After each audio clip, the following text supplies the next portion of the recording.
We begin with a match between Rhiannon Jade and Raven Creed, who was not only making her Slammasters debut, but wrestling for a Welsh promotion for the first time. In a back-and-forth match, the debutante won over the Slammasters faithful. Here we go, we're underway. Second match of an action-packed night.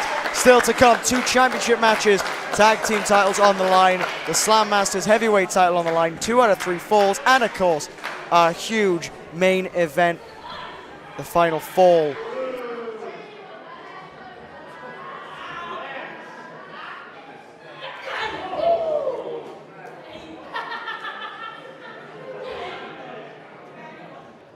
But of course, Raven Creed, as you say, 2 times OCT Women's Champion.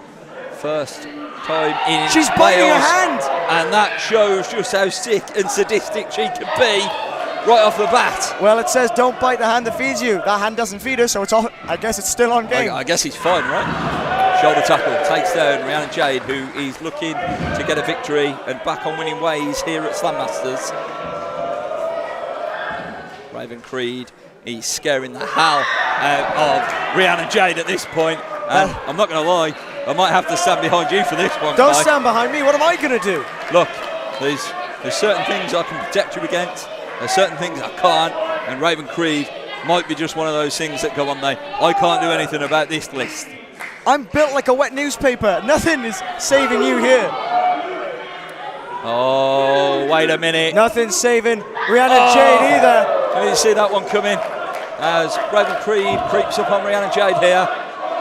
And the crowd want one more for good measure. The bloodthirsty crowd here in Cardiff. Huge impact on those shots. Rhiannon Jade is feeling every last inch of them. Can we just rewind to where Raven Creed tore off a straitjacket? Yeah, you called it. It's relentless versus unhinged in this one. And Rhiannon Jade has shown some unhinged favour on her own by sending Raven Creed into the ring post. Breaking the count there, does not want a count out win just yet. Straight back up is Raven Creed. She's quite relentless herself, it appears. It does seem that way. These 2 individuals fighting on the outside. Count continues. So Rhiannon Jade has TNA experience, of course. But right now, she is trying her best to get to grips with the unhinged Raven Creed, who is sent into the front row there, creating some distance. We have spoken previously about Rhiannon Jade's escapades in the USA, including, as you mentioned, a stint on TNA Explosion cover, kick out by Creed. But look, the damage is already done. Raven Creed neck is feeling every inch of that neck / backbreaker combination on the rope. And Rhiannon Jade takes advantage. That's what makes Rhiannon Jade so dangerous. She's got a multitude of styles in her back pocket, being trained in the US by Dr. Tom Pritchard, one of the most proficient trainers in America. So to be under the tutelage of him. In the world. In the world, indeed. He's a doctor. Yeah, well, you know, someone's got a PhD around here and it's not us.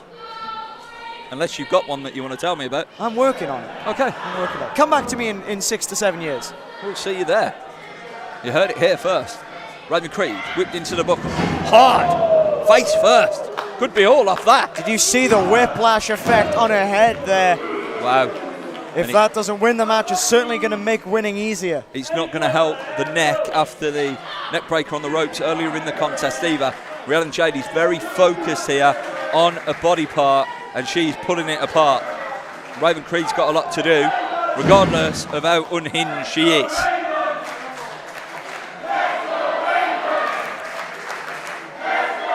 Boot into the sternum there.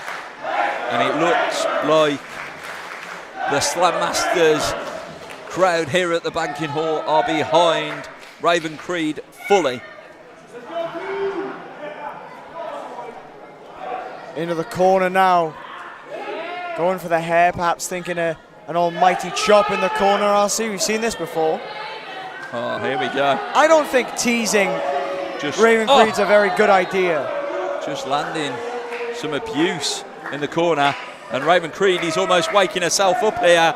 It looks like she's summoning some strength from inside or from the spirits in the banking hall. Duck. Lands her own. And she did land that. Double clothesline, high impact, both individuals down. Who can step up and take the advantage? Referee starting the count to 10. If he reaches that, this match ruled officially a draw. And no one in the banking hall wants that. Not one person. Front face lock applied there from Rhiannon Jade as Creed trying to fight out of it.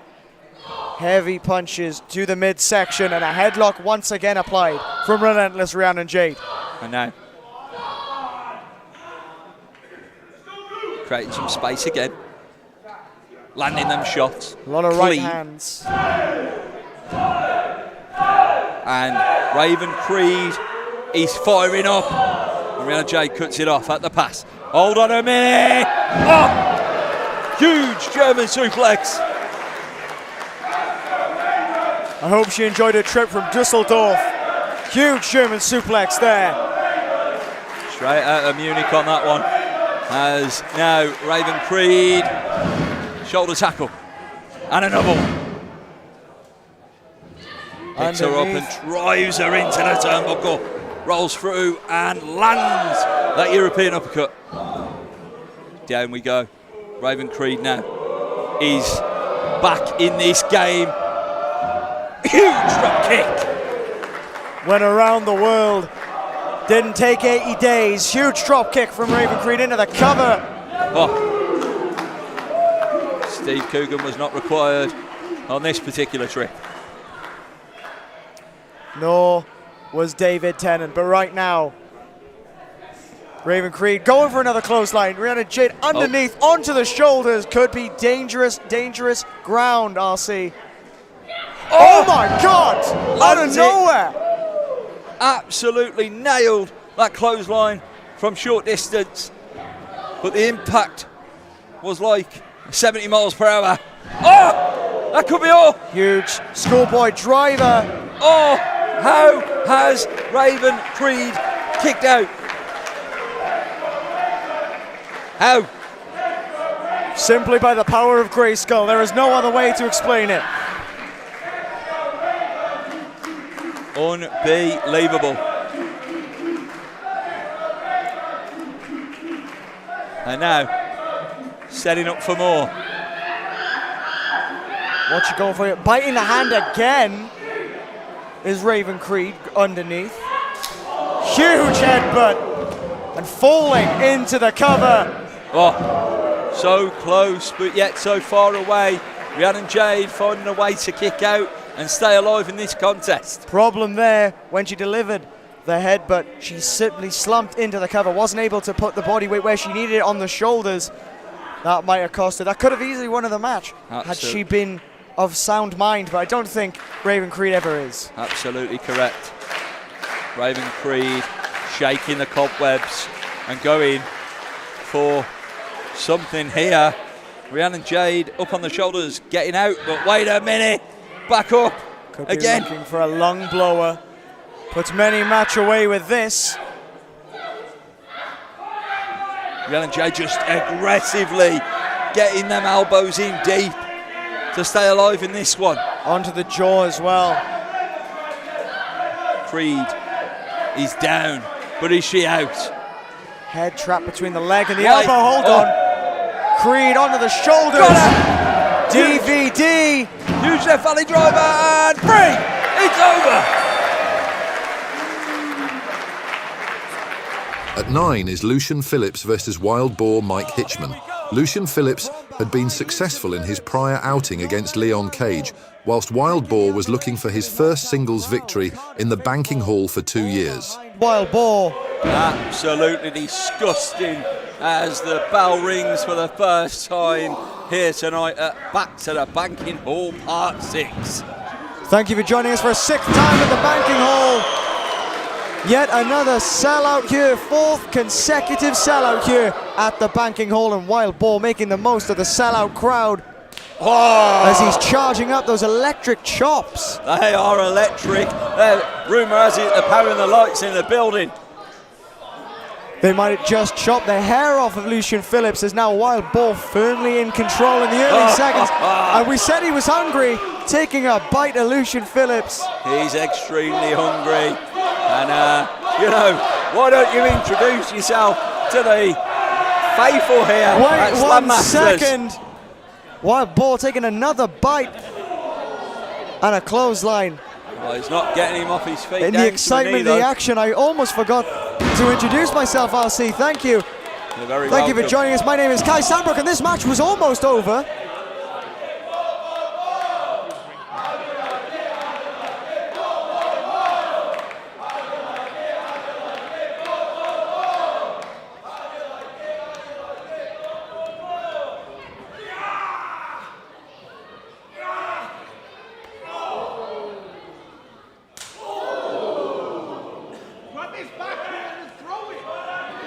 Lucian Phillips is on a bit of a winning streak now after defeating Leon Cage last time out here in the Banking Hall.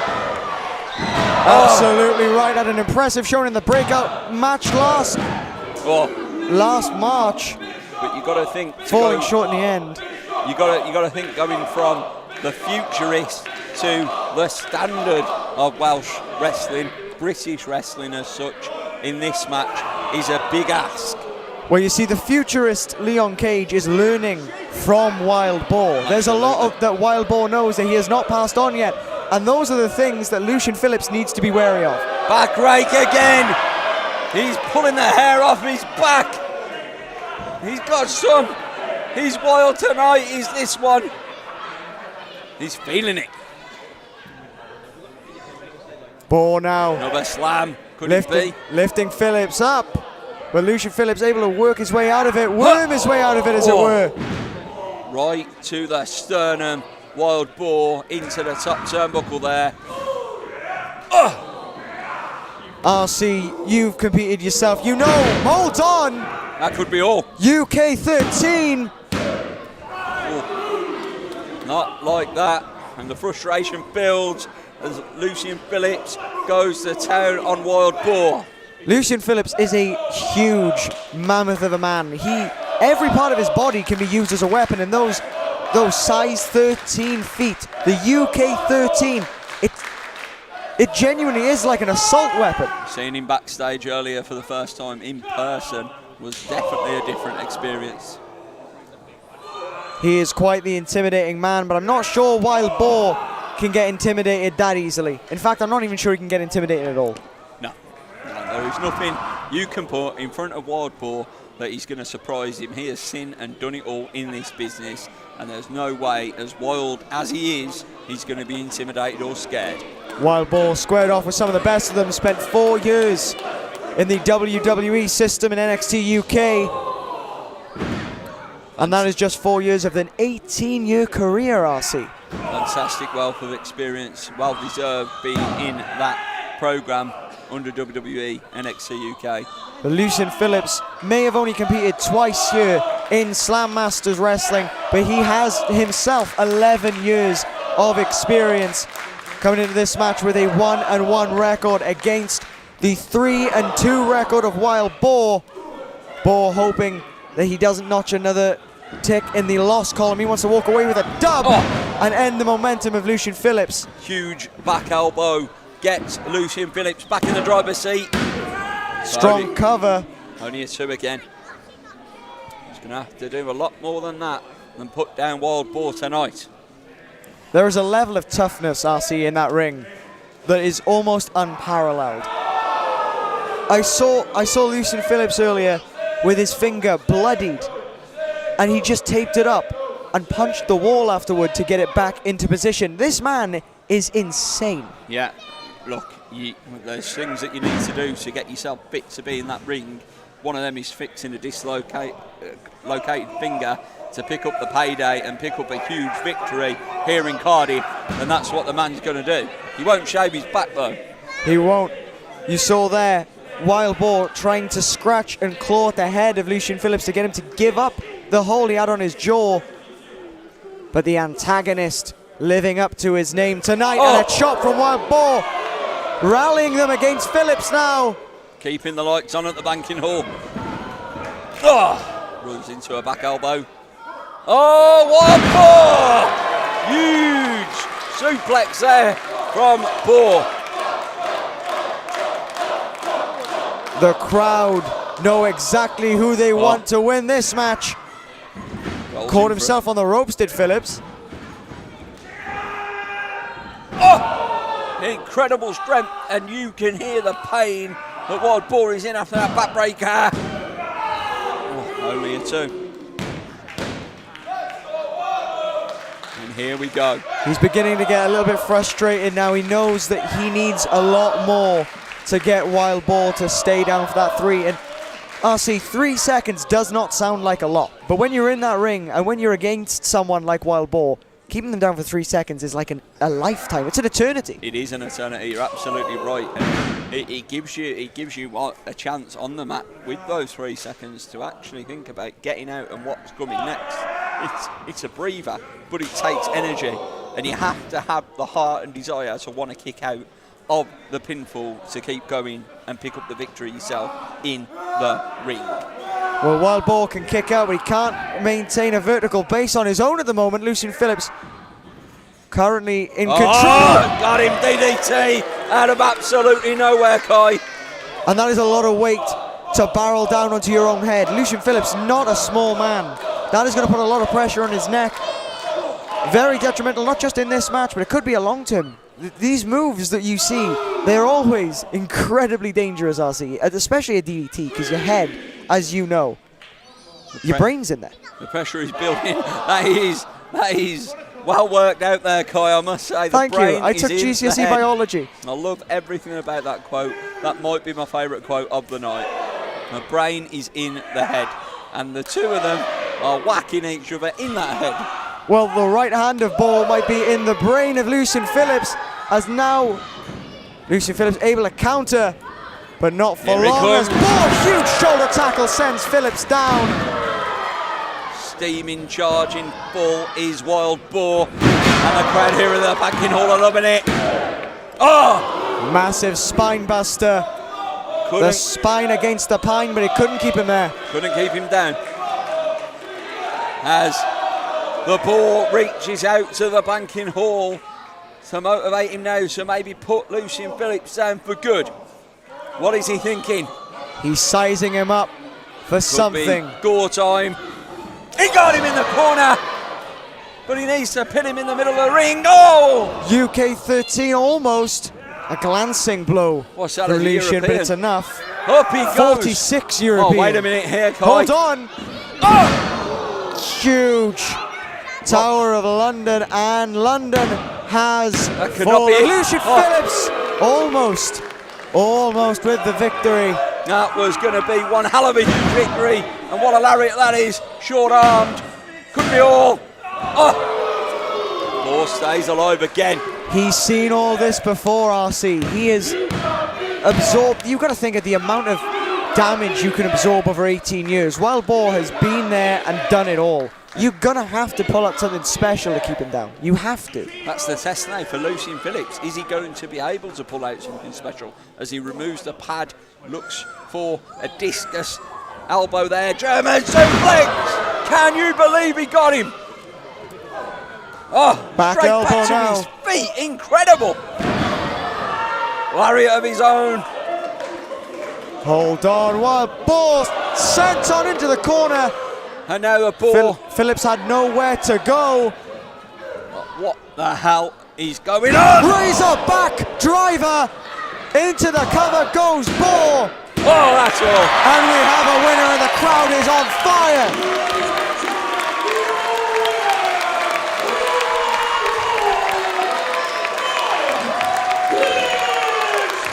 It's fitting that a razor back driver is a move that puts down Lucian Phillips in our opening contest. Next is March's fatal four-way match between debuting TNA knockout Myla Grace, former Slammasters women's champion LA Taylor, Millie McKenzie, and Rhiannon Jade. Mean she hasn't been around. LA Taylor has been the demolition woman everywhere around the scene, not only in the UK, but far, far beyond.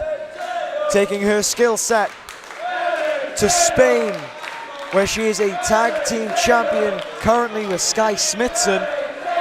As I mentioned, she is taking her skill sets over to Japan as well, competing for Tokyo Joshi Pro, the same place that Millie McKenzie has previously honed her craft.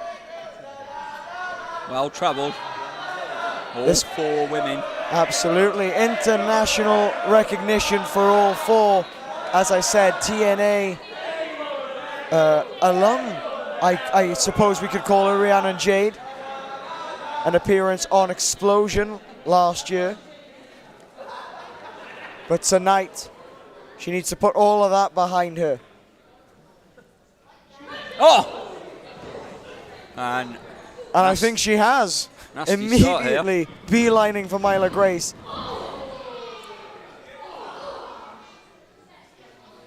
Millie and Grace looking to swing their opponents off. It doesn't go well, and double drop kicks around.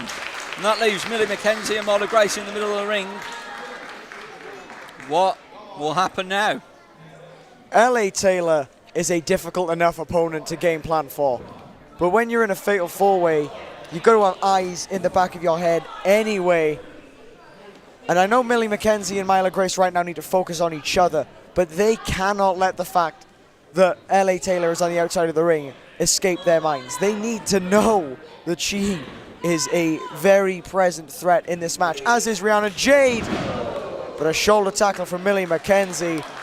LA Taylor biding her time on the outside. Millie off the ropes.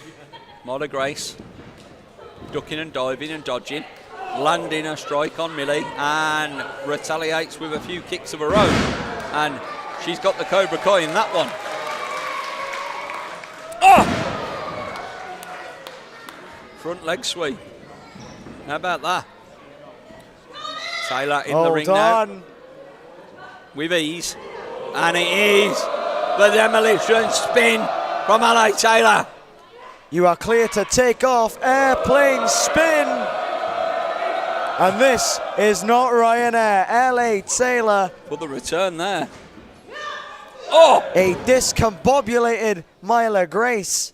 And just, discombobulating herself there to deliver that kick as Taylor hits the ropes, and this is going to hurt. Oh! It's time for another one, says LA Taylor. Oh! Well, I've spoken about LA Taylor at length tonight. You cannot take anything away from her as a former Slammasters women's champion. Hold on a minute. The second woman to ever achieve such a feat, defeating AEW's Mariah May for the honor, as Rhiannon Jade now beelining for LA Taylor. I'm not sure how clever that is to go after the Demolition Woman. Misses. Rhiannon Jade now. Oh! Using the ropes as a tag team partner there to deliver that backbreaker. Up and over she goes. Millie McKenzie back in action now. And now, head off the turnbuckle. McKenzie switches her focus. There's a very interesting thing about this match is only one of these women has ever successfully won a match here in Slammasters, and that, of course, is LA Taylor. Millie McKenzie 0-2, Myla Grace making her debut. And Rhiannon Jade 0-4 as it stands, whereas LA Taylor right now looks like a 4-4 as Millie McKenzie seems hell-bent on that first victory, and she almost had it there. Only a 2. And as you can see, a favourite member of the banking halls in the ring returns as the chants ring out for LA Taylor. Millie McKenzie looking to chop down the Demolition Woman here. LA Taylor standing at 6 foot tall. She is incredibly intimidating to anyone who stands in her path, myself included. Oh, you got no chance. But the thing, well, thank you. But the thing with LA Taylor is as domineering as she may seem, and as she is in the ring. Talk about dominance, here it comes, because double suplex from LA Taylor. And that is why they call her the Demolition Woman. Incredible. And you've got to think, Kai, regardless of the situation with Myla Grace and having a guaranteed championship match in the future, the other 3 women involved in this contest, they will want to put their name in the hat to be a future #1 contender for the Slammasters Wrestling Women's Championship. Well, if you're able to pin and defeat Myla Grace, immediately that's got to put you in the picture, because you've just defeated the #1 contender. Well, you've just defeated the person handpicked by management to go after the champion. The argument could also be made if you beat LA Taylor, who is a former champion. What a DDT that is! Of course, you're absolutely right. I mean, the last loss she ever suffered was for that championship. Millie McKenzie could be out of it. It looks like she might be. Dropped on her head. She is down and out. I can't understand why a pinfall is not being delivered here at this point. It looks like these 2 women just want to add to the punishment here. I think LA Taylor and Rhiannon Jade have an uneasy alliance. Oh! Slam poetry in motion as Rhiannon Jade careening into Myla and Millie. And now sent to LA Taylor for the biggest body slam in all of women's wrestling. Up goes Myla Grace as well, and what a landing right directly on Millie McKenzie. Oh, here comes that alliance coming to an end, it seems. Wants to pick up the victory, only gets a 2. Trying to pick the scraps. And now Taylor is not going to like that at all. Here's the thing, LA Taylor, Demolition Woman as she is, sometimes I feel like she can be maybe a little too nice. The tree has been chopped down there. She's very trusting of people, can LA Taylor be? And I think that almost came back to bite her with Rhiannon Jade there. But nevertheless, Myla Grace, a very interesting competitor to have here in Slammasters. Last year, spent 9 months out of the year in Japan, harnessing a lot of the hard-hitting styles. Grace. From promotions over there, competing for Noah and upstart Marigold. Quite a prestigious company in its early days, but I don't even know what to call that. But Myla Grace dropping Millie McKenzie with great aplomb. Don't worry about it. Myla Grace is absolutely on fire as things stand. And down and out is Rhiannon Jade. That drop kick almost knocked the blue out of her hair. Could Rhiannon Jade turn it around here now as she whips off Myla Grace? Reversed into a, incredible back suplex. Myla Grace showing fantastic strength there too. Gets into the cover. McKenzie breaks it up. Millie McKenzie says, not on my watch. You're not going to win. You're not going to end the match with a suplex. That's Millie's job. Suplex Millie. Exactly. Super kick. A lot can be said about the suplexes of Millie McKenzie. But she is overall perhaps one of the best 5-tool players in the entire game right now. She knows what to do and when to do it. And right now we're seeing it, the suplexes being deployed. Out of nowhere! Whenever necessary. McKenzie's got her! It's, only a 2, Kai. You've got to catch LA Taylor off guard sometimes. Millie McKenzie did just that, but LA Taylor able somehow to get the shoulder up. McKenzie looking to build up a head of steam and pick up the victory here. As Taylor, Spine Buster! Huge one at that! Grace from behind to the jaw. Forget spine, I think everything is busted on Millie McKenzie right now. How she is even standing baffles me, but nevertheless, Rhiannon Jade These 4 women are giving absolutely everything in the middle of that ring right now. Myla Grace was jaded then. Oh! Samoan drop. LA Taylor could be walking out as the victor. McKenzie, he's there to put a stop to that. The way things are going, I think the only way anyone will walk out tonight is as the victor. A spear from Millie McKenzie. Hard-hitting match this has proved to be. Beautiful kick and a spear delivered as well. Myla Grace coming in from behind. Is she going to get... Oh! Once McKenzie, again, that's got to be all. turning Millie McKenzie inside out. And it is.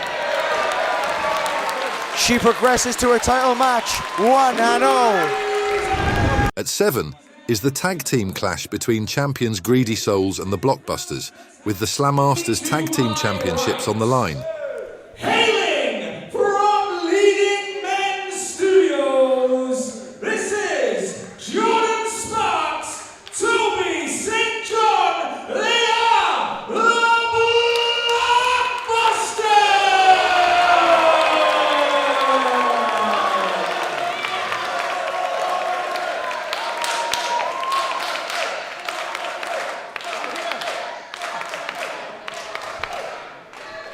And introducing the champions to my left. Ladies and gentlemen, they are made of stone, Danny Jones, the workhorse, Brendan White, the reigning and defending Slammasters Tag Team Champions, Rawlings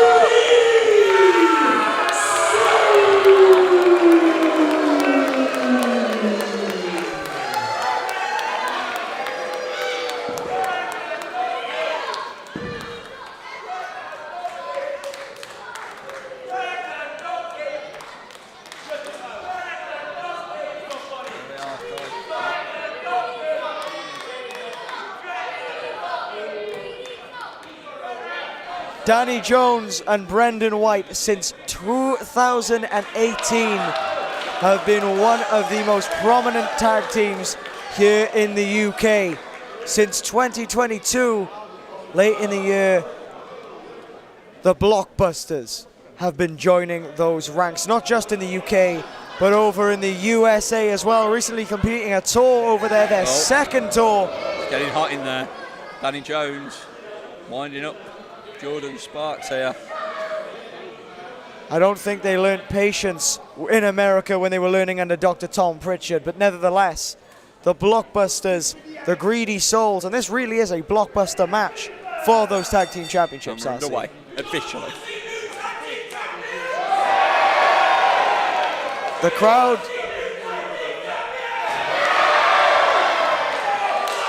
crowd seems to want change, as do the Blockbusters. But Brendan White and Danny Jones utterly dismayed by this. Brendan White is fuming. You could see the vein bulging in his forehead. I genuinely thought his shoulders were about to pop out of his socket there. We don't want any more of that tonight, that's for sure.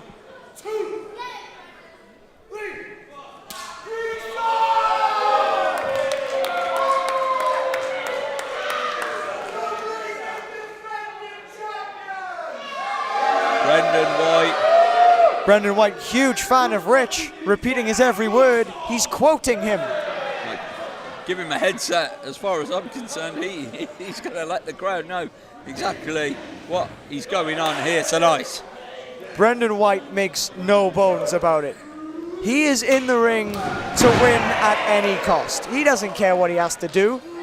If he has to gouge your eyes out, if he has to break your leg, that's fine with Brendan White. As long as he walks away with a W, as long as he walks away with a share of the winner's purse, who really cares? As much as I don't like it, but you've got to admit, it gets the job done, and it's been crucial to why the Greedy Souls are still the tag team champions.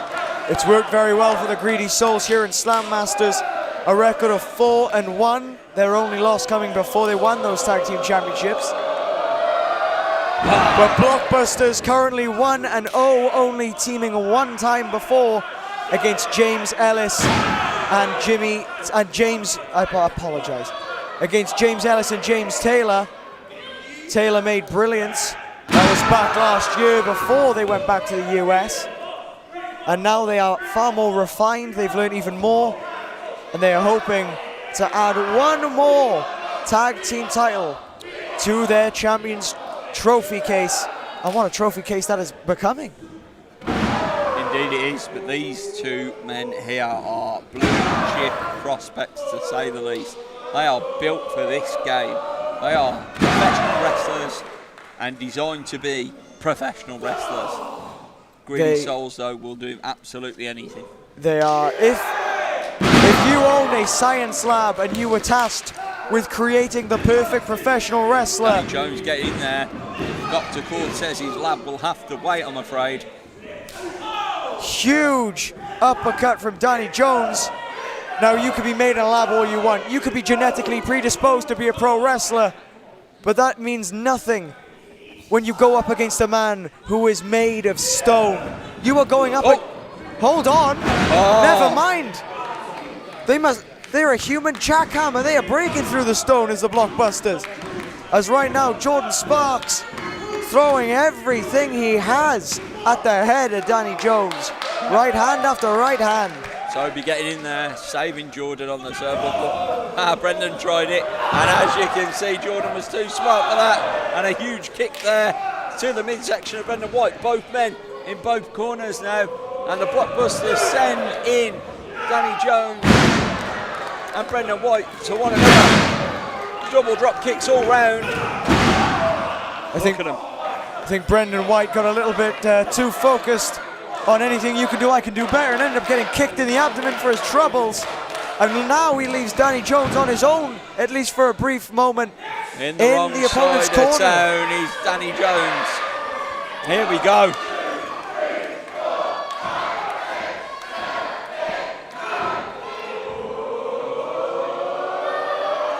Boom. Toby St. John teaching the Cardiff crowd arithmetic since about 2 minutes ago. 10 of the best delivered by Toby St. John as Jordan Sparks takes back over. Danny Jones whipped in.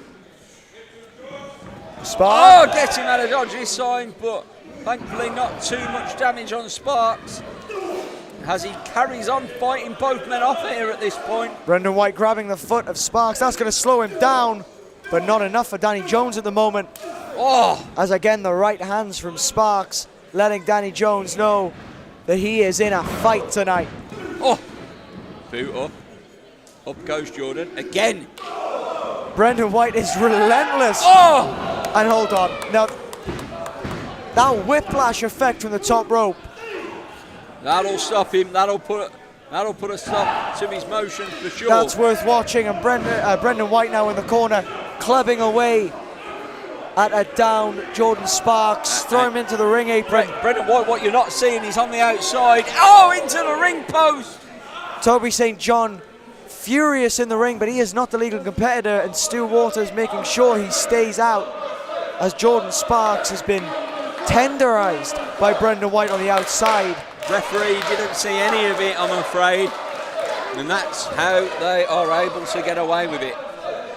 If the ref doesn't see it, it didn't happen. As now Danny Jones uppercut to Jordan Sparks. I think he'll be seeing things tonight, seeing stars for Jordan Sparks. And Danny Jones trying once again to walk away with the gold, but not just yet, as the tag is made to the workhorse. Neck breaker, great tag team maneuver there from the current Slammasters tag team champions. And they have isolated Jordan Sparks of the Blockbusters here.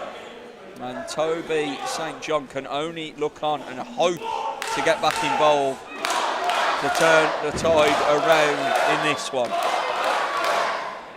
Brendan White knows that the key to tag team wrestling is isolation. If you can keep one of your opponents in your corner, frequent tags, keeping as much damage on your opponent as humanly possible, you have a far better chance of winning.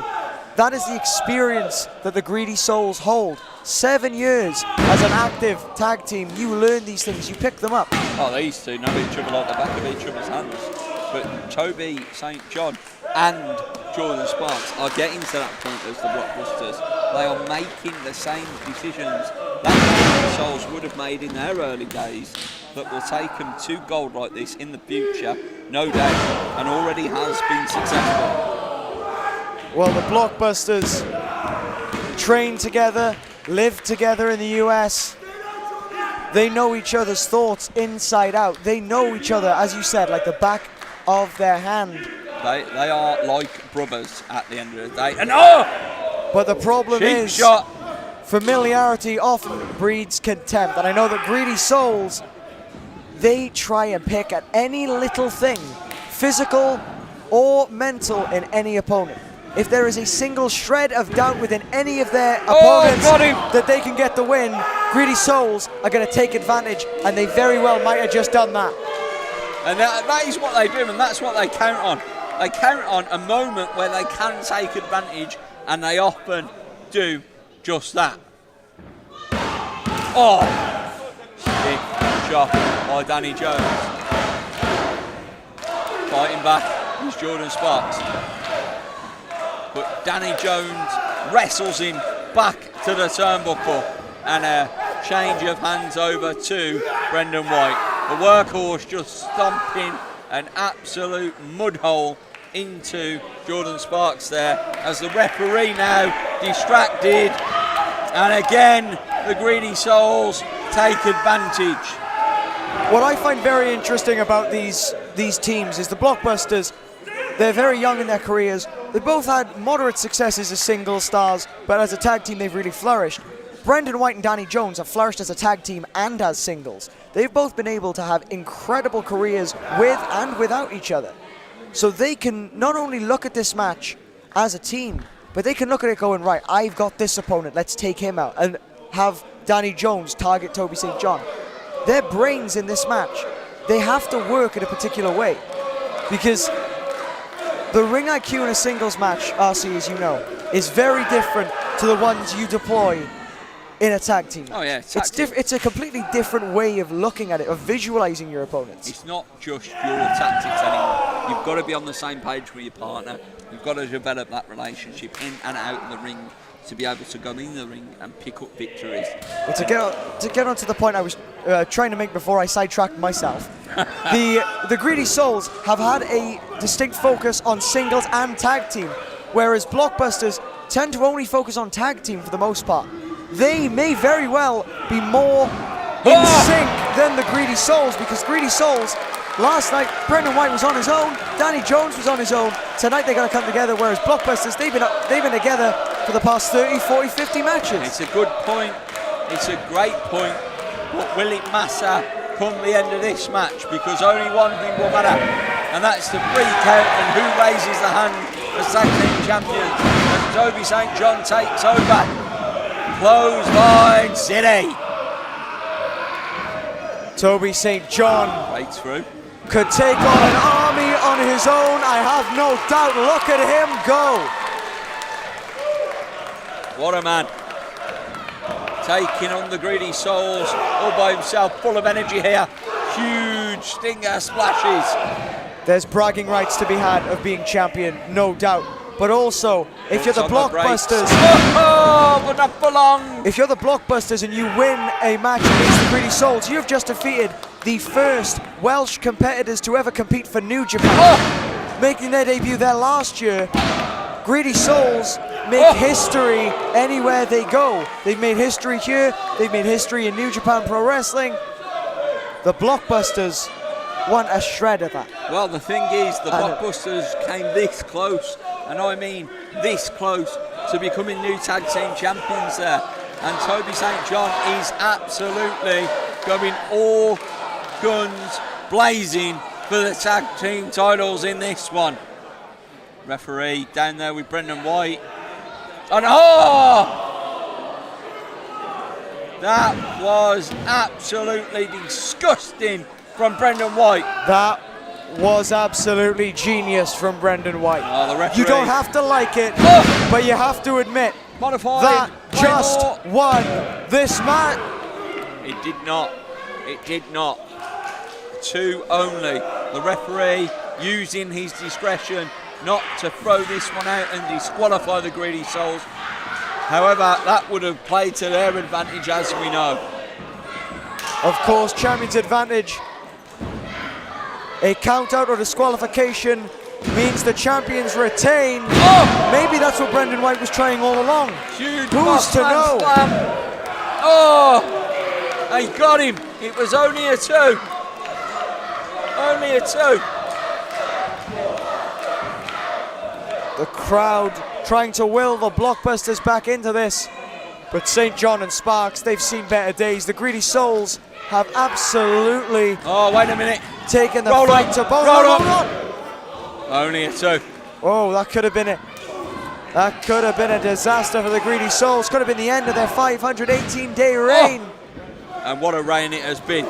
518 days and counting. Brendan And White loves long title reigns, once held a championship for surplus of 1,000 days. I'm sure he wants to do the same thing with those tag titles, but that might be a bit difficult if the Blockbusters keep rocking and rolling like they are right now. Oh, German suplex combination there off the big boot. And the Blockbusters are looking to become the new Slammasters Tag Team Champions. And it's about now. Got him up. Oh, and down. That's got to be all both men on the count. 2. We got new champions. Unbelievable result for the Blockbusters. Next is the match hailed as the end of the long-running feud between James Ellis and man like Dereiss, a best 2 out of 3 falls match with the Slammasters Championship on the line, with the loser being unable to challenge for the championship whilst it is held by the victor. Was a match of high stakes. Standing to my right, representing the 0-1-2-1, he is the Lyrical Dragon. He is the Marquis, man like Dereiss.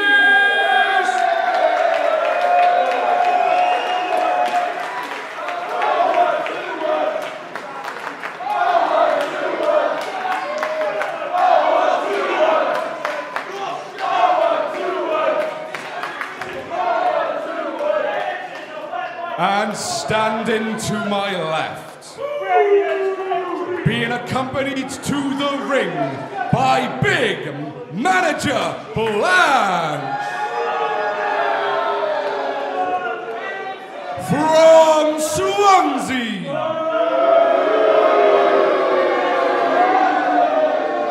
he's always good as gold. Your reigning, defending Slammasters Wrestling Champion, the brilliant James Ellis. Covered in gold but showered in booze, James Ellis, hardly the most popular man here in the banking hall. It doesn't matter about popularity, it matters what he's holding in his hands. And he has been the champion here for some time now, and Dereiss's job is to get it off him.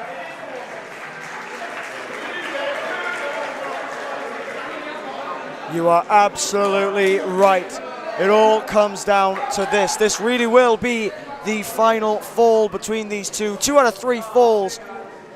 It will not be easy, but the winner will be well deserved. We're underway. Held the championship since the 2nd of March this year, James Ellis. Winning that championship in very controversial fashion, but on his way to that championship, he won a #1 contendership match against Dereiss. Dereiss was the reason, some might argue, that James Ellis was able to defeat Danhausen in the main event, or the post-main event even, of that event. Without a shadow of a doubt. To become the Slammasters champion, defeating, of course, Danhausen mere 5 minutes after he defeated former champion Martyn Grant. Dereiss, of course, the man that lost the heavyweight championship to Martyn Grant. So this comes full circle around that Slammasters Wrestling Championship tonight, as James Ellis avoiding the issue at hand, it seems. Not anymore. Ellis can't escape that one. Just making sure Dereiss is waiting for him. Dereiss doesn't want to wait any longer. He's waited long enough for this opportunity, and he wants to take both championships that are currently lying on the turnbuckles of the ring away with him tonight. Obviously the format of this contest will reward whoever solves the solution across the puzzle of a 2 out of 3 falls contest. But the math is not hard to do. This is still, in my opinion, a 2-on-1 contest with big manager Blanche on the outside. Every match with James Ellis does tend to have a handicap involved, with big manager Blanche being on the outside. Does make it a little bit harder for the opponent to gain an advantage over James Ellis. That's definitely certain. Can the champion's aura defeat the travelling resume of man like Dereiss here tonight? The man landed from Florida on Friday, Kai. He wrestled in Stoke-on-Trent yesterday, and here we are in Cardiff today. Absolutely, you're correct. Man like Dereiss has been on a tour this month, landing, as you said, in the US, wrestling for Game Changer Wrestling, and what a game changer he has been across the world, everywhere he has landed, including the TNA locker room from time to time as well. A shadow of a doubt, nearly picking up the first fall very quickly into this contest. Man like Dereiss earning this championship match back in August with an absolutely monumental victory over Samuray del Sol here at the Banking Hall. The bottom line of this contest is it's 2 out of 3 falls for the Slammasters Championship, and it's going to be endurance, adjustment, and one very loud manager in the champion's corner. There's going to be no flash ending to this. It's not going to come out of nowhere. You're going to have to really work to get those 2 falls, and Dereiss already putting in the work. Shoulder tackle, taking James Ellis down. Yeah, Ellis felt that on the jaw, never mind the shoulder. He felt that everywhere. I think even big manager Blanche felt that for a moment. Ellis looking to get straight back to work. Not backing down as the champion, going straight back in. Wow. Stiff to the back of Dereiss. Sends him in. Reversal. Ellis into the turnbuckle. Comes out. Oh, can he get him? No, not on this occasion. Dereiss pivots and a huge body slam. Off the ropes now goes Dereiss.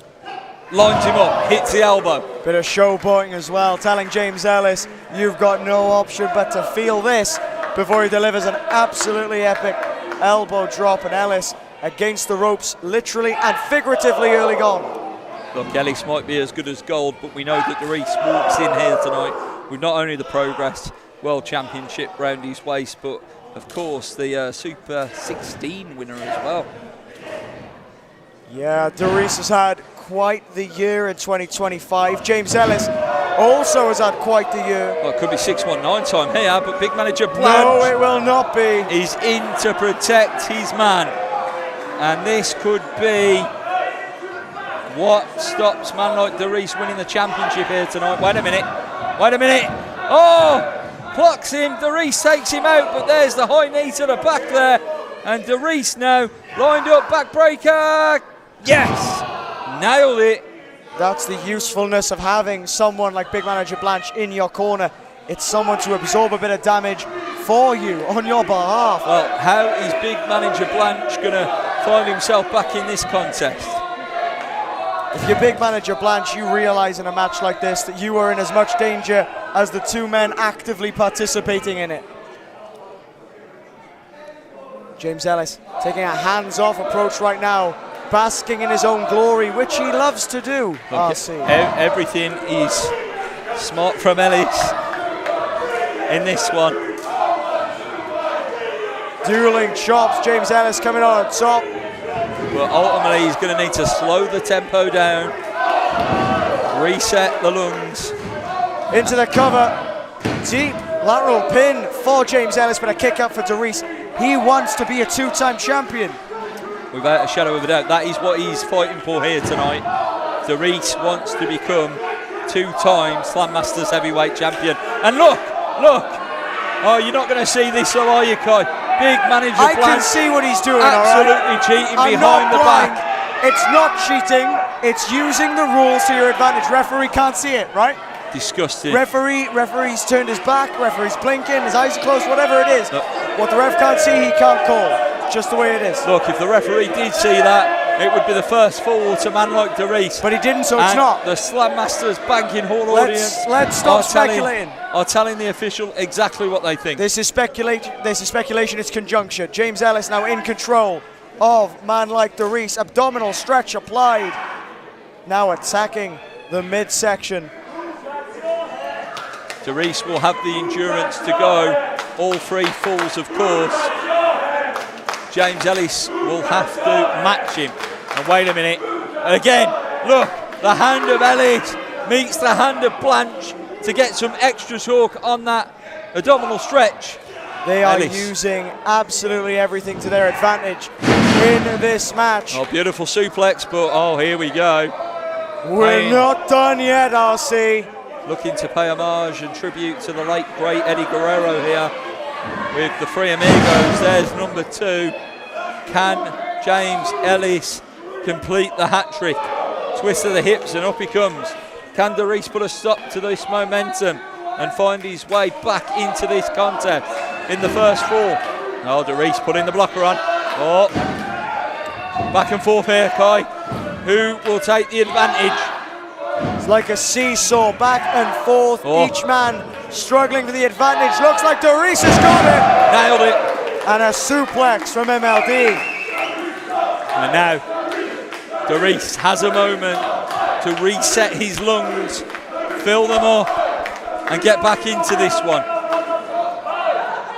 Blanche is worried, and so he should be.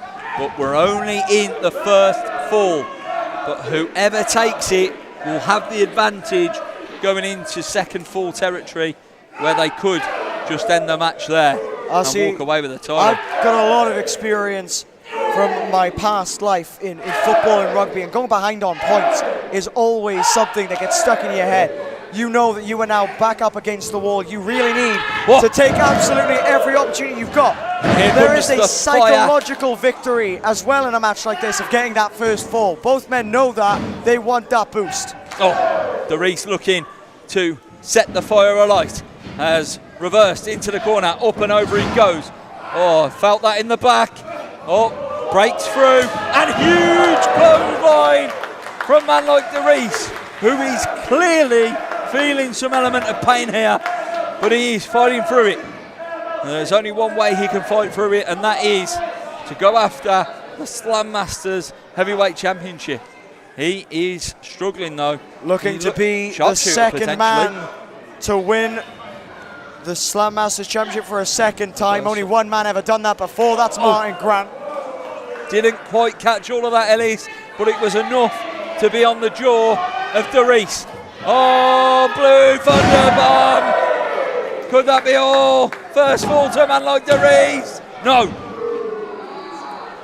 Is this a great idea, to be expanding all your energy on fall number 1? You've still got another 2 to go. Look, like we've talked in about, a realistic setting. Like we talked about, you just said it. You don't want to go behind on points. No. So if you do end up going behind on points, is it because you didn't use the most energy that you could possibly use in that opening first But if you contest? expand all of that energy, you're going behind on points, you're going into the second fall exhausted, you're setting yourself up for failure. This match is it's like a game of chess. It's very strategic. Oh, wait a minute. Referee putting the way there. Oh, right to the eyes of Dereiss. Ellis, backbreaker, off the ropes. Clothesline, huge lariat, if you will.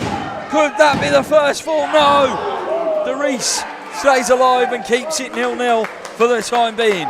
James Ellis has the wrestling IQ of an Albert Einstein. Without a shadow of a doubt, he's a study of the game, if you will. He knows how to use his position in the ring, the position of the referee, the position of big manager Blanche to his advantage every single time. And right now you can see that elbow pad has been lowered He's looking for that elbow in the corner, doesn't get it, goes over the top. Up and over goes Ellis. See that quite often from James Ellis, very clever, evasive manoeuvre. And again up and over, this time to his advantage. Oh, wait a minute, rolls through, O'Connor roll. Could that be the first fall? No, kicks out, rolls up. Oh, he's got the tight, no. Kick out again, near fall galore in this first fall. Who will take the advantage? Step over. Kick out again. Dereiss. Step over for Ellis, and now another roll up. No, countered by Dereiss. Got him. He got him. That was incredibly smart. And Dereiss has drawn first blood. The champion chasing now, Kai. What's got to hit in the mind of James Ellis, if this is a standard match, Dereiss is your new champion already. It would be done.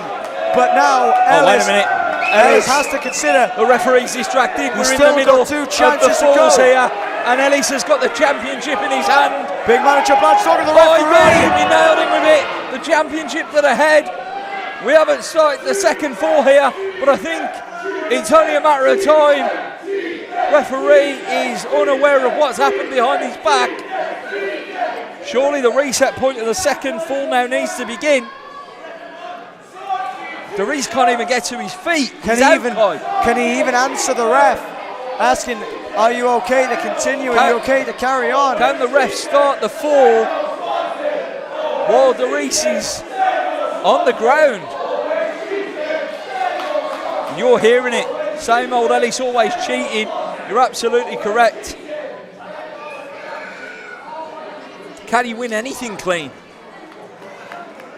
How dare you? How dare I? You just watched him hit the man with the championship. It wasn't behind part the referee's the match back. wasn't ongoing.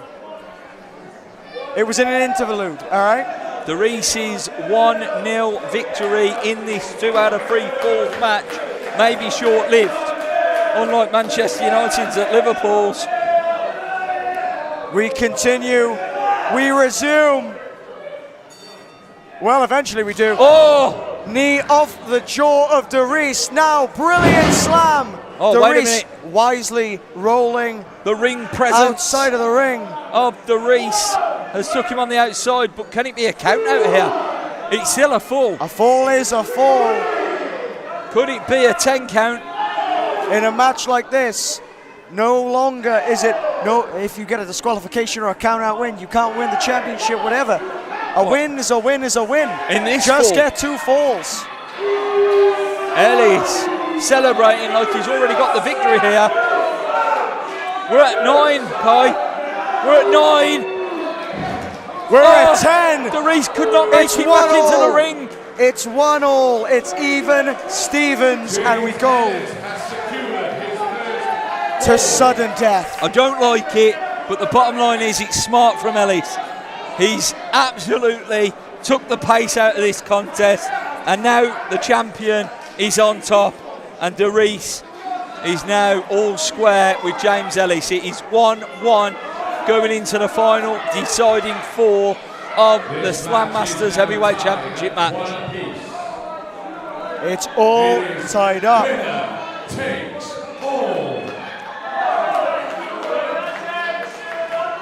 The crowd once again backing MLD Dereiss, the crowd favourite, the people's champion.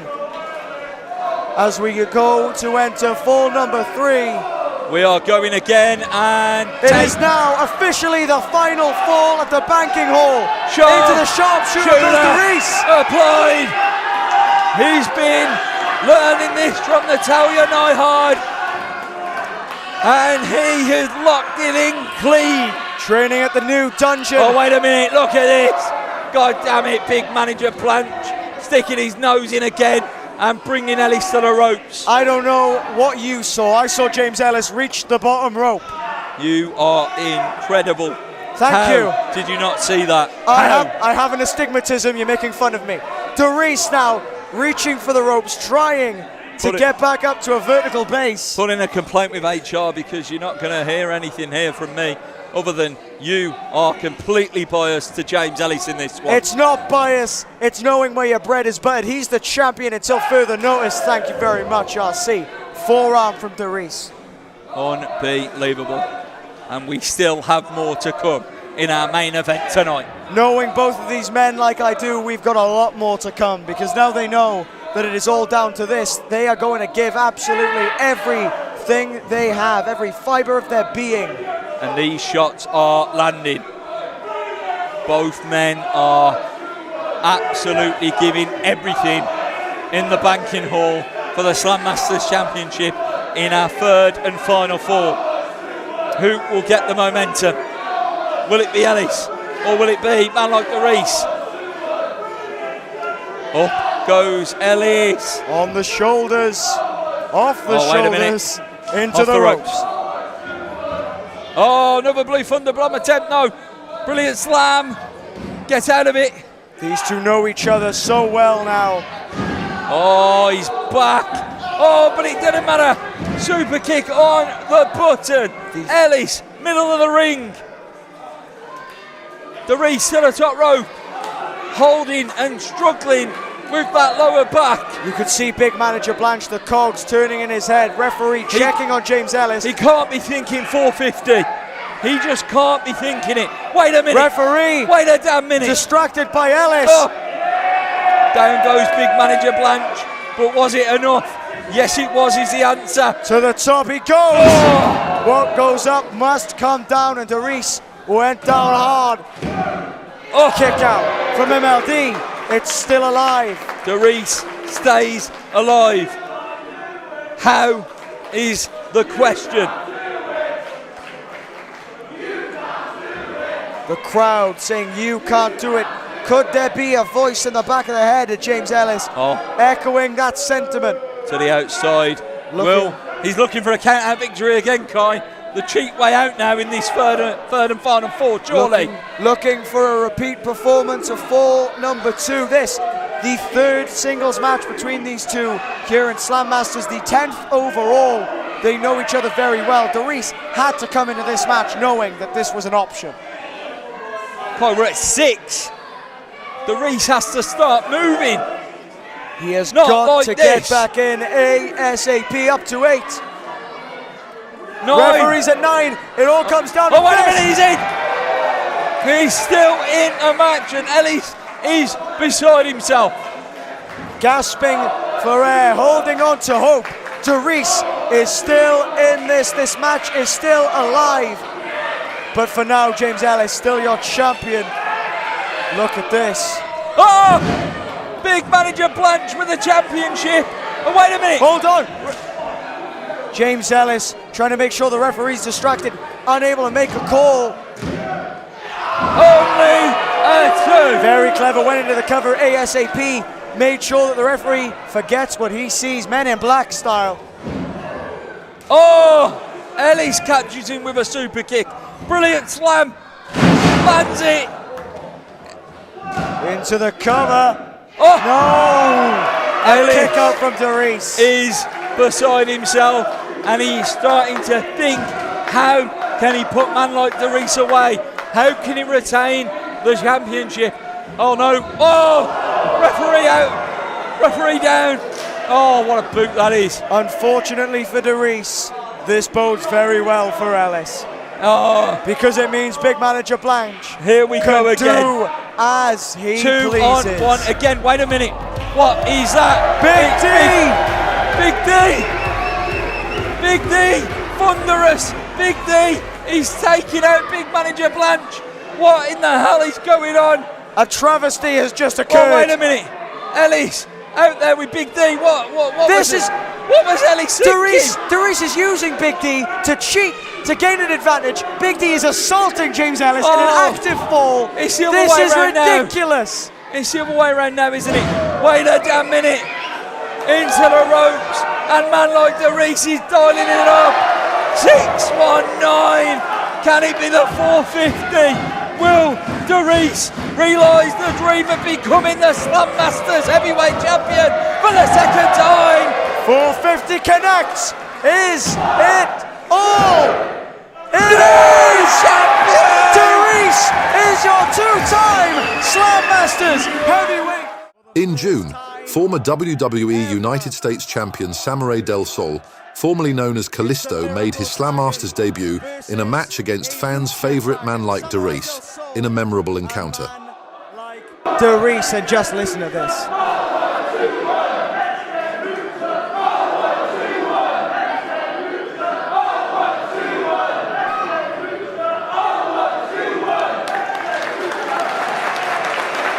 Lovely show of respect there from Del Sol and Dereiss. A split crowd, as you can imagine, supportive of both individuals in this contest. The longest reigning Slammasters wrestling champion of all time to date, man like Dereiss. Very popular when it comes to the banking hall. That's the Lucha Libre GOAT. He referred to himself on the entrance. The GLOAT, greatest lucha of all time. It's a strong statement. Dereiss absolutely working the hips there. As Shakira would say, the hips don't lie, RC. Well, you're absolutely correct about that. They don't lie. Mine just click.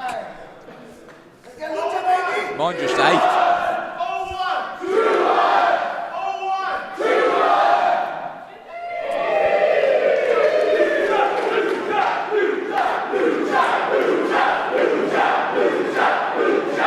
I'm sure Samuray Del Sol has a lot in store for us here tonight. Dereiss back with a new one on that occasion, changing it up for the Lucha GLOAT. We've got a brand new release from Dereiss tonight. Never expected that one. What a match this is set to be. Still got the Slammasters Championship on the line to come. And here we go. Both men lock up centre of the ring. The stature of Samuray Del Sol is very Rey Mysterio in person, isn't it? You look at him and literally, he could be Rey Mysterio in the ring right now. I'm choosing to describe myself as very Rey Mysterio from now on when asked how tall I am. Dereiss rolling out of that into a wrist lock of his own, and now Samuray Del Sol has to try and find a way out of this one. Samuray Del Sol would have fit in last night at the new Worlds Collide, AAA and WWE, of course. He is here tonight in the banking hall, putting on a clinic. And Worlds Collide tonight, it's Birmingham Grime star, man like Dereiss, and Lucha sensation, Lucha legend, if we're being completely frank about everything, Samuray Del Sol. Yep, it was a Money in the Bank weekend. We're in the banking hall. There isn't a Money in the Bank match that doesn't go by that you don't think Khalifa was a human highlight reel in there. And this man now, under obviously the moniker of Samuray Del Sol, is in the ring taking on man like Dereiss. It doesn't matter the name, but the mask, the wrestler, everything about him remains exactly the same. What you see is what you get with Samuray Del Sol, and you're about to get an absolute delight, I can assure you of that. As both of these men once again staring down. Both men at this current moment in time just even Stevens, if you will.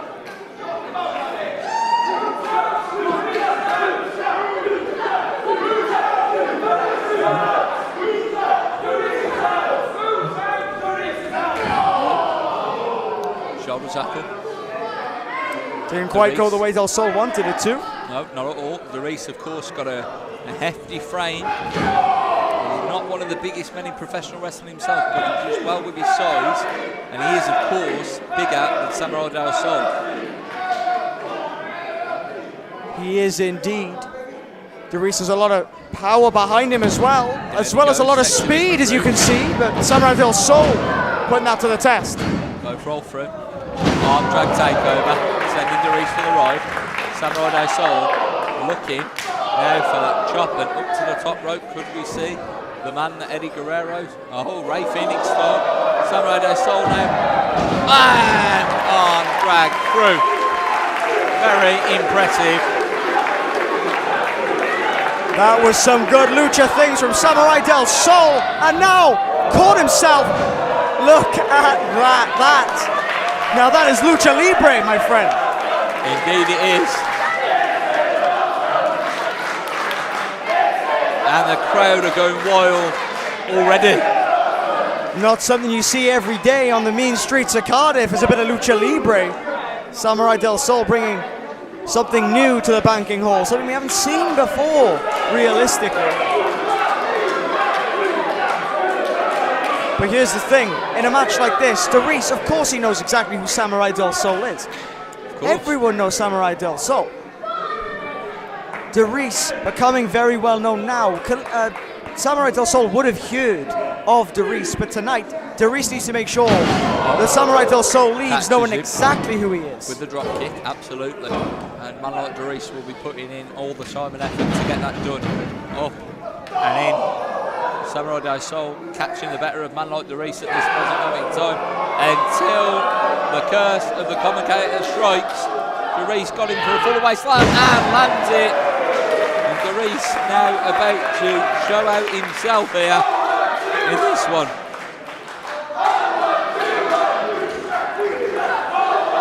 Looks like the lower back may have been impacted by that though, RC. Dereiss got the do-rag on, so the look is there. Hits him with a strong enziguri in the corner. Big back body drop sends over Samuray del Sol into the cover. Man like Dereiss using all of that upper body strength there just to press a little bit more on his opponent, forcing the kick out.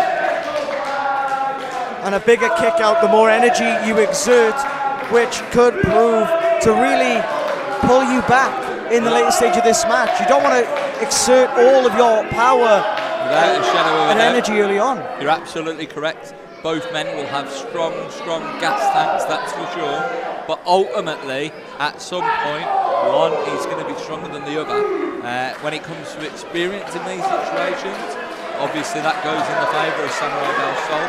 But we have seen time and time again the heart and desire of man like Dereiss in this building and beyond.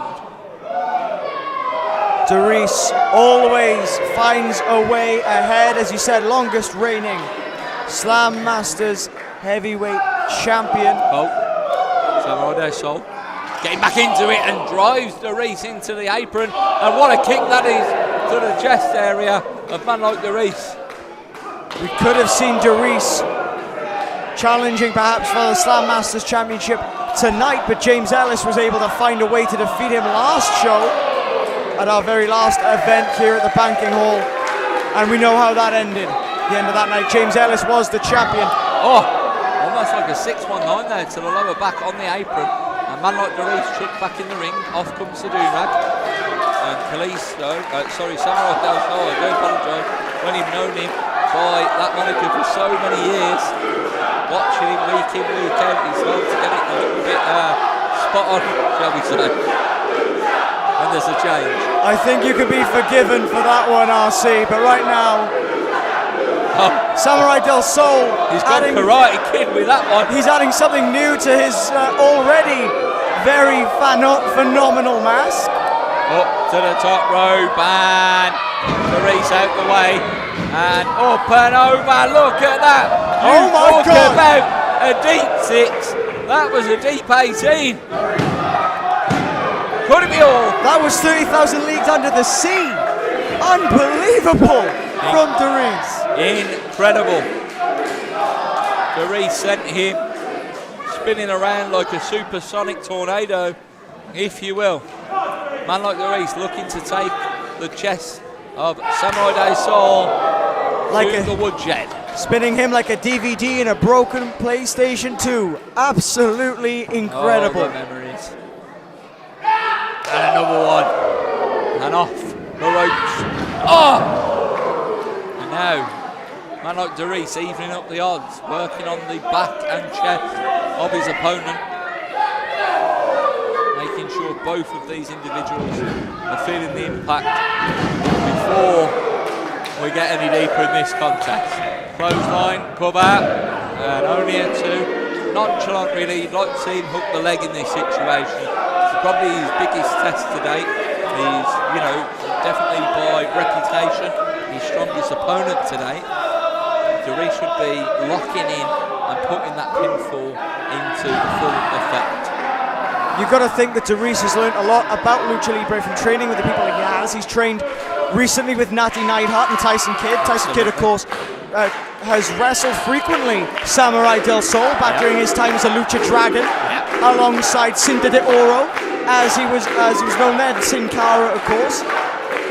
So Tyson Kidd maybe have passed on some knowledge of Samuray del Sol to Dereiss when this match was first announced. You've got to think. Once again, he's almost like the upper chest, which obviously Dereiss is in fantastic position.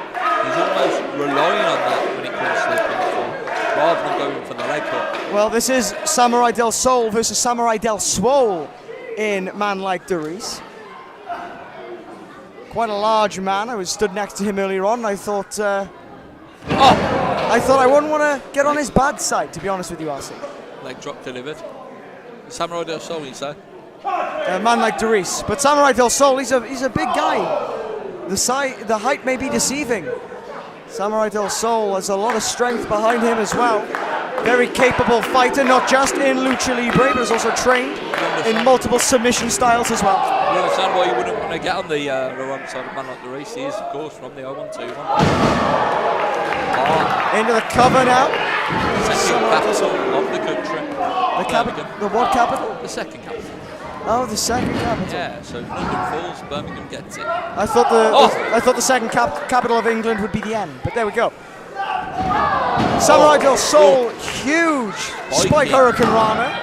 Dereiss, very, very close to picking up the victory there. These two men giving it all here at the banking hall.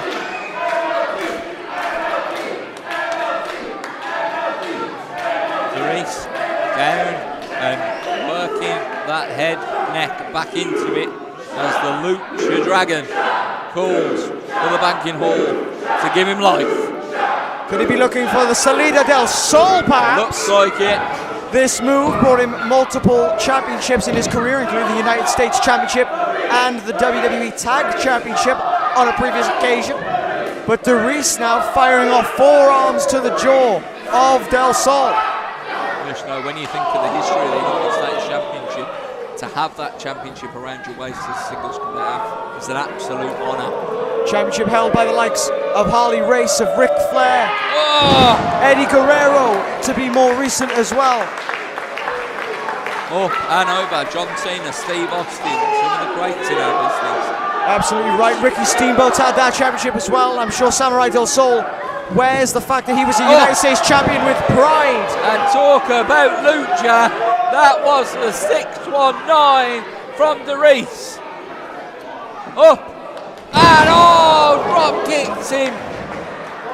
That could be all. Who needs a chiropractor when you have that double stomp from Dereiss? Unbelievable action here in this one. Man like Dereiss landing that from 3/4 of the way across the ring.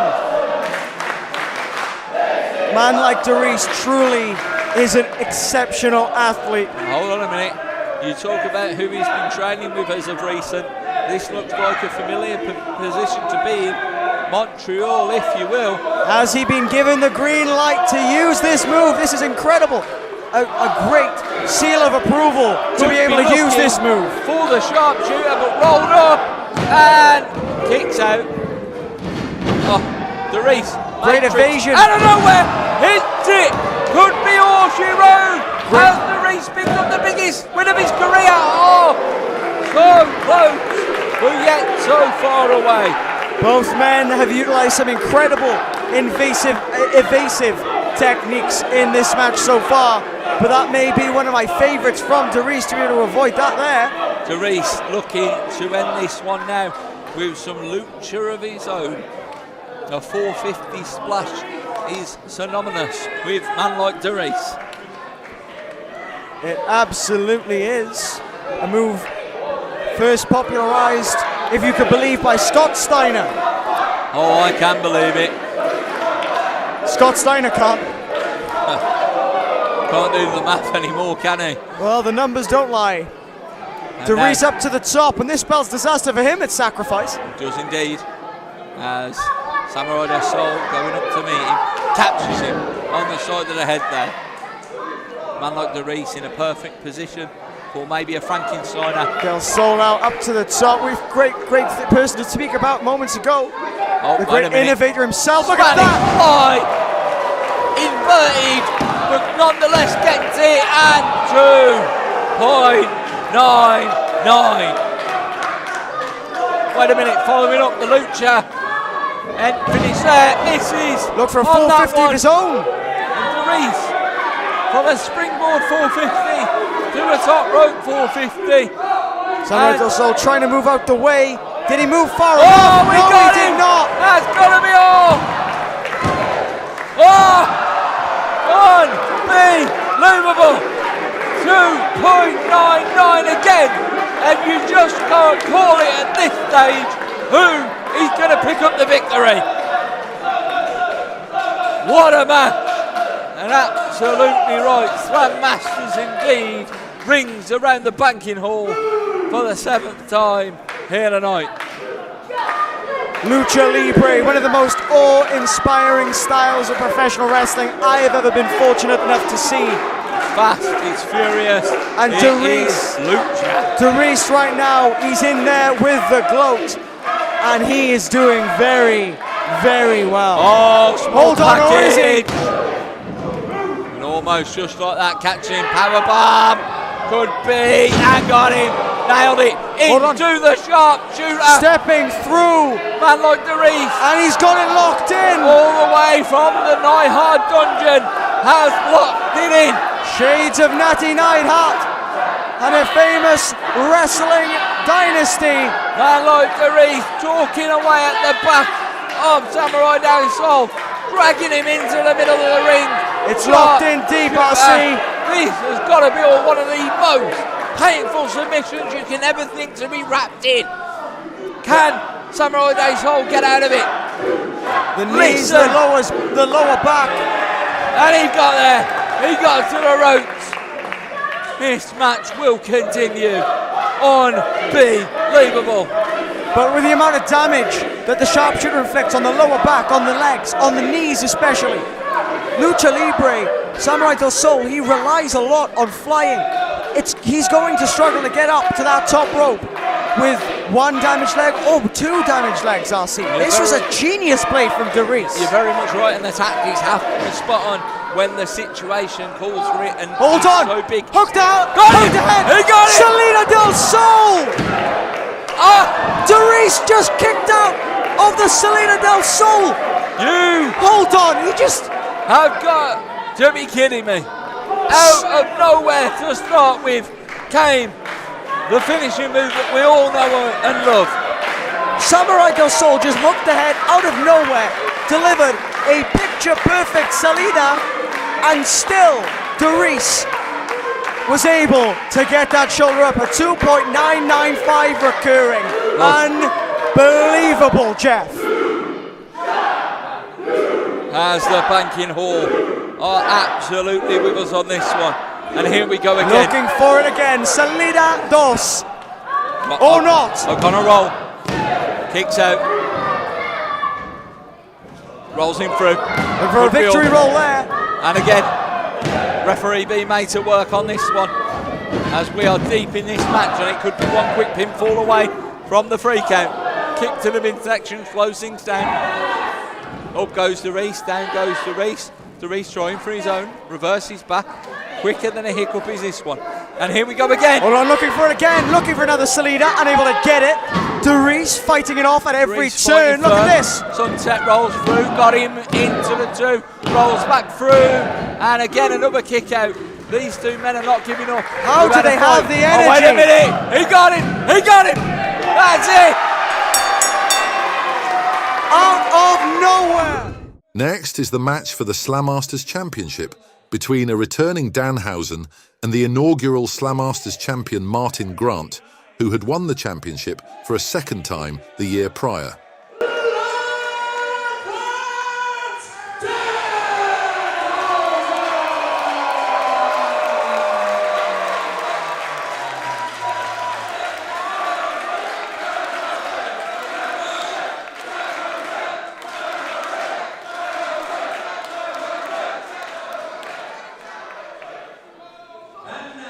Introducing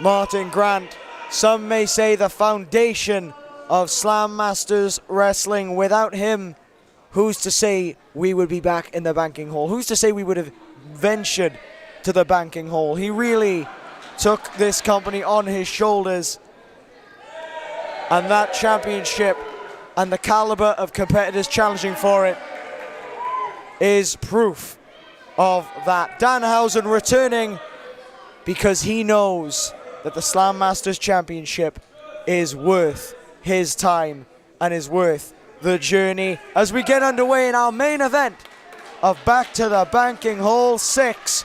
Martyn Grant, Danhausen, championship on the line.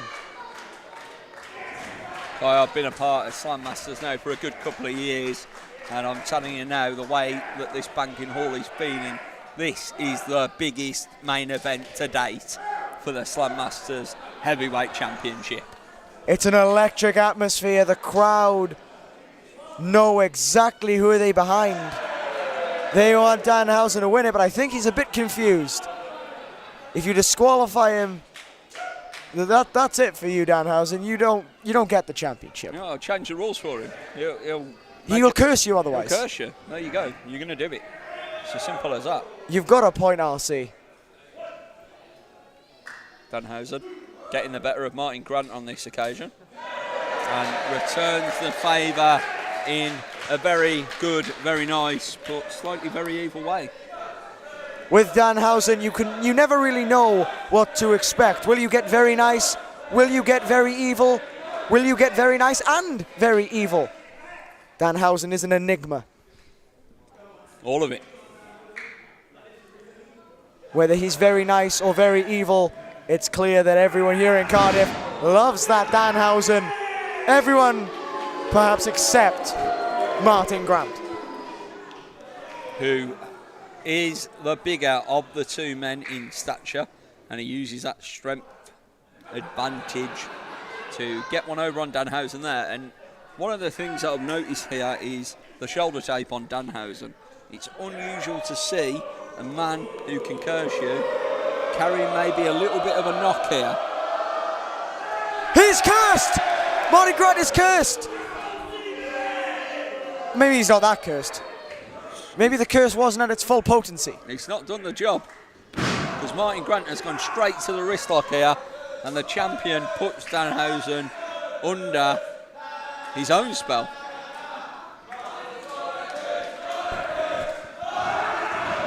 I think the curse is taking effect. Hammerlock applied from Danhausen, and now into a headlock. Martyn's got a curse. He's ringing around the banking hall. What type of curse is it though? That's the question. Will it come back to bite him by the end of this contest? Over goes Martyn Grant. Danhausen, as you pointed out, that shoulder taped up, favouring it a little bit. He's favouring it. He's feeling that left shoulder out more than you would like in the early stages of this contest. Test of strength. Calling Danhausen by his government name, Daniel. Right, can't be having that. Reversal. Oh! Danhausen now on top. And RC, as you know very, very well, Danhausen is motivated by two things: power and monies. If Danhausen can make as much monies in as little time, Danhausen will make very much monies. And he wants to make as many monies as he can as champion. Walking away with that title, that winner's purse, that's a lot of monies in the pocket of Danhausen. Hence why he wants to get it done in very little time as a two. Think of the teeth he could buy. Exactly. He won't need that turkey 2-for-1 special offer now, will he? Hair and teeth. 2-for-1. I understood what you were referencing. Brain is in the head. The brain is in the head, and Danhausen is in the head of Martyn Grant. And Martyn Grant on the outside looking for a little bit of respite away from Danhausen. finds himself meeting him out there. The Slammasters Heavyweight Championship hangs in the balance, and, well, as you can see, it's right in front of their face.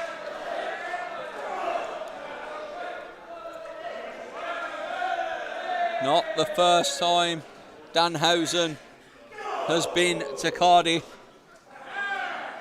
No, as I said, the last time we saw him was against James Ellis. But interesting fact about that match, that first match was actually Danhausen's international debut. Prior to that match with James Ellis here in Slammasters, Danhausen had never competed outside of North America, whereas now, in recent months, he's competed in Alaska, Hawaii. None of that matters right now. He's headed to Australia this month. Will he be headed there with the Slammasters Championship? Martyn Grant has never ventured down under with a championship. Could Danhausen be the one to take the title international? Danhausen and Martyn Grant right out here in front of us, Guy. It appeared that Danhausen was a little bit spooked by the merchandise of the brilliant James Ellis. Martyn Grant turning the tables around and using that bucket hat. Martyn Grant didn't pay for that with anyone's monies. He stole it. Oh, off the table goes Danhausen once again. The referee using his It's a championship match. Here. He doesn't want this to end in a disqualification or countdown any more than we do. He wants a clean, decisive finish. Danhausen. With a little Danhausen head. Oh. The brain is not in that head. Where is it then? In Danhausen's head. Oh, okay. Martyn Grant on the run here, trying to keep hold of the Slammasters Championship into one of the beautiful columns here in the banking hall. Come to the next show, June 8th. Sunday, back to the hall. You are witnessing our main event at Back to the Banking Hall Part 6 for Slammasters Wrestling. The Slammasters Heavyweight Championship is on the line. And Martyn Grant is back in control, it seems, for the time being, on the outside with Danhausen. Martyn Grant throwing a few chops at Danhausen. Going to take a little bit more than that if he wants to defend the championship. Chopping the ring post, and Danhausen very amused at the shortcomings of Martyn Grant, and that is what happens when you are cursed. Well, will the curse mean that Danhausen is able to leave with the Slammasters Heavyweight Championship? And what a smart low blow it would seem. Chop block from Martyn Grant. And now the attention turns to the leg of Danhausen. It's interesting, focusing on that left side, shoulder shape already applied, and now the left leg of Danhausen being targeted as well. He's trying to wear Danhausen down. It's interesting that it's taken this long for Martyn Grant to really get into this match. I feel like, I mean, you know, RC, Danhausen, very unique. Let's put it that way. He's a very unique human being, or demon, or... You know what? I don't think anyone's quite sure what Danhausen is. I'm not. But I feel like a lot of people, because of this Danhausen persona, heads to the ropes. People seem to take Danhausen Could be all Kai. into the cover. Only a two. Martyn Grant, incredible DDT there to get the advantage back in his corner in this Slammasters Heavyweight Championship match. And back to the leg he goes, but back to my point. A lot of people seem to take Danhausen quite lightly. I think Martyn Grant may have done that at the start of this match. And as this match has progressed, he's realizing that before he was a demon, New champion. He was the Danhausen we see before us. This man was a very technically proficient professional wrestler. That's still in there. You cannot afford to take Danhausen lightly. But Martyn Grant right now, focusing on that leg. This is what he was going for moments earlier. Didn't get it. He's now there. Are we sure Martyn Grant is the man that's cursed? Because Danhausen right now, he's in a bad way. As you said, the left-hand side of his body, the arm, the leg.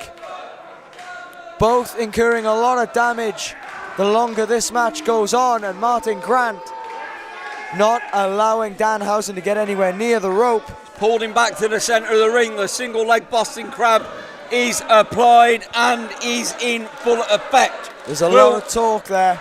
Will Danhausen give up in Cardiff? Scratching, clawing his way to the rope to escape that. He got it. And he does it. That Boston leg crab. Crank even. Crab. I can't speak. Our referee, Stu, using 4 of the 5 that he's allowed, and he's reiterating that to the champion. His qualifications are at play in this one. Champion's advantage, of course, meaning if a disqualification happens, he would retain the title. Danhausen very heavily favouring that left leg. A lot of damage has been inflicted. Got him! Huge German suplex.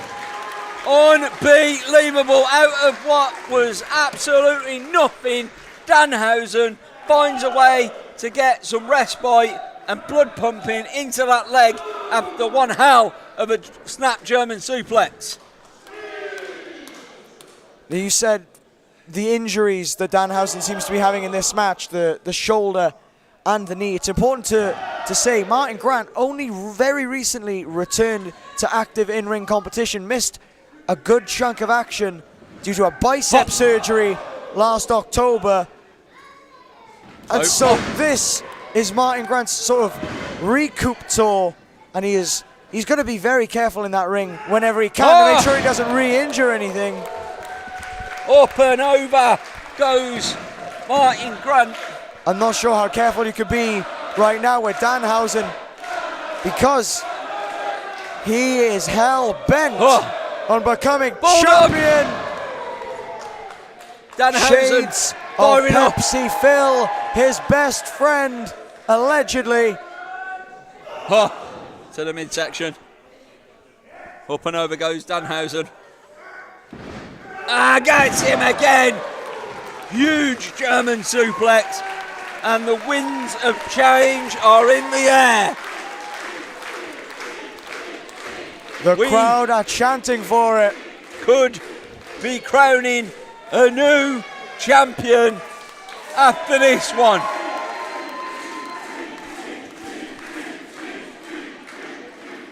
Because Danhausen is zoning in, and just as you say it, Martyn Grant changes the complexion again. Referee removing the teeth from play. I'm pretty sure, can teeth be an illegal object? I mean, we all have them. Right to the eyes there while he's up there.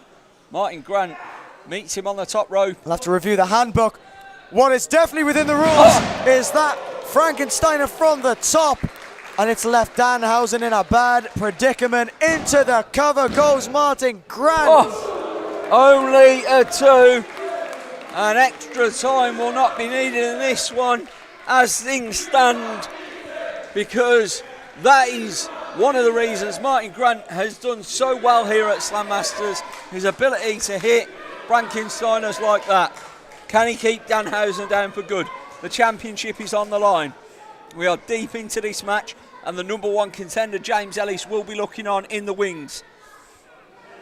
But right now, the current champion, Martyn Grant, perched on the top rope, but what is he thinking? What is going through his head? He got him! Out of nowhere! He cursed him at the top rope. He cursed him. Danhausen. He's got the teeth, guy. Danhausen using his witchcraft and wizardry and demonic powers of demonicness to curse Martyn Grant, and now no. the teeth are in play. Are in the middle of the ring, and it could be superplex on the teeth from Danhausen. He got it. He got all of it, and that could be enough. What is Danhausen doing? Oh no! Right down Teeth the gullet into the mouth of the champion. Go to teeth from Danhausen. Danhausen. And now Could he be looking for it? Very nice, very Neville. Thank you, CM Punk, for that name. Into the cover. Unbelievable! Just like that. Very nice, very Neville wins it for Danhausen.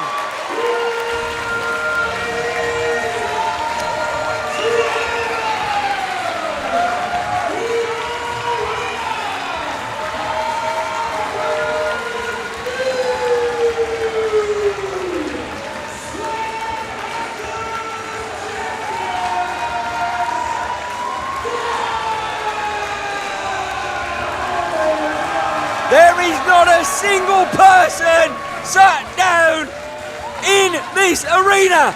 The banking hall have seen a new champion, and that new champion's name is Danhausen. Unbelievable, Kai.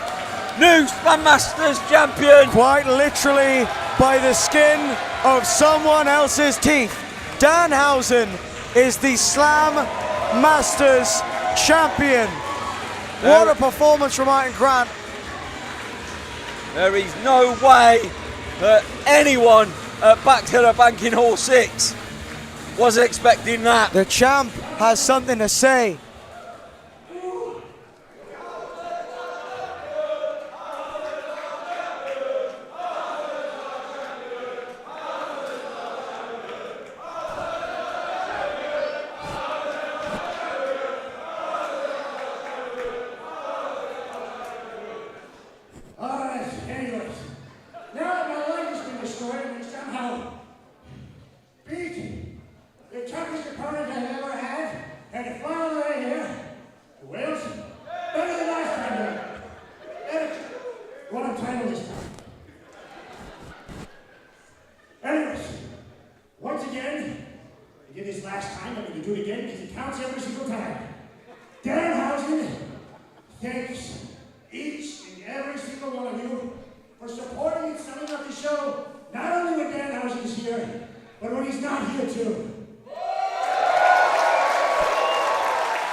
Now that is a true champion for Slammasters. Is a testament to your local independent scene. And the hard-working people in the back, human beings like them. And yes, even this man is right here. I have the utmost respect for he.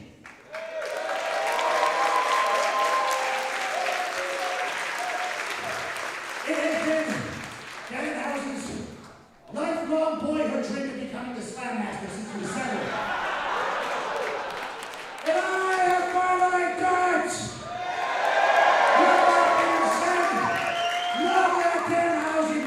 Thank you, Danhausen! Long reign Danhausen! Martyn Grant cannot take this loss. Lying down, he never could. A sore loser. What else would you expect from that son of a bitch? The former Slammasters Wrestling Heavyweight Champion. Good my news, Rob, that's right. Now I've spoken to Slammasters management, and I am going to use my #1 contendership right now. What? Hold on a minute, no way. What? Hold on. No way is this sanctioned. Is this There is sanctioned? no way this has been sanctioned. He's bullying the ref into. Allegedly it's been sanctioned. No, the title belt up high. I do not believe it. We've got the rematch.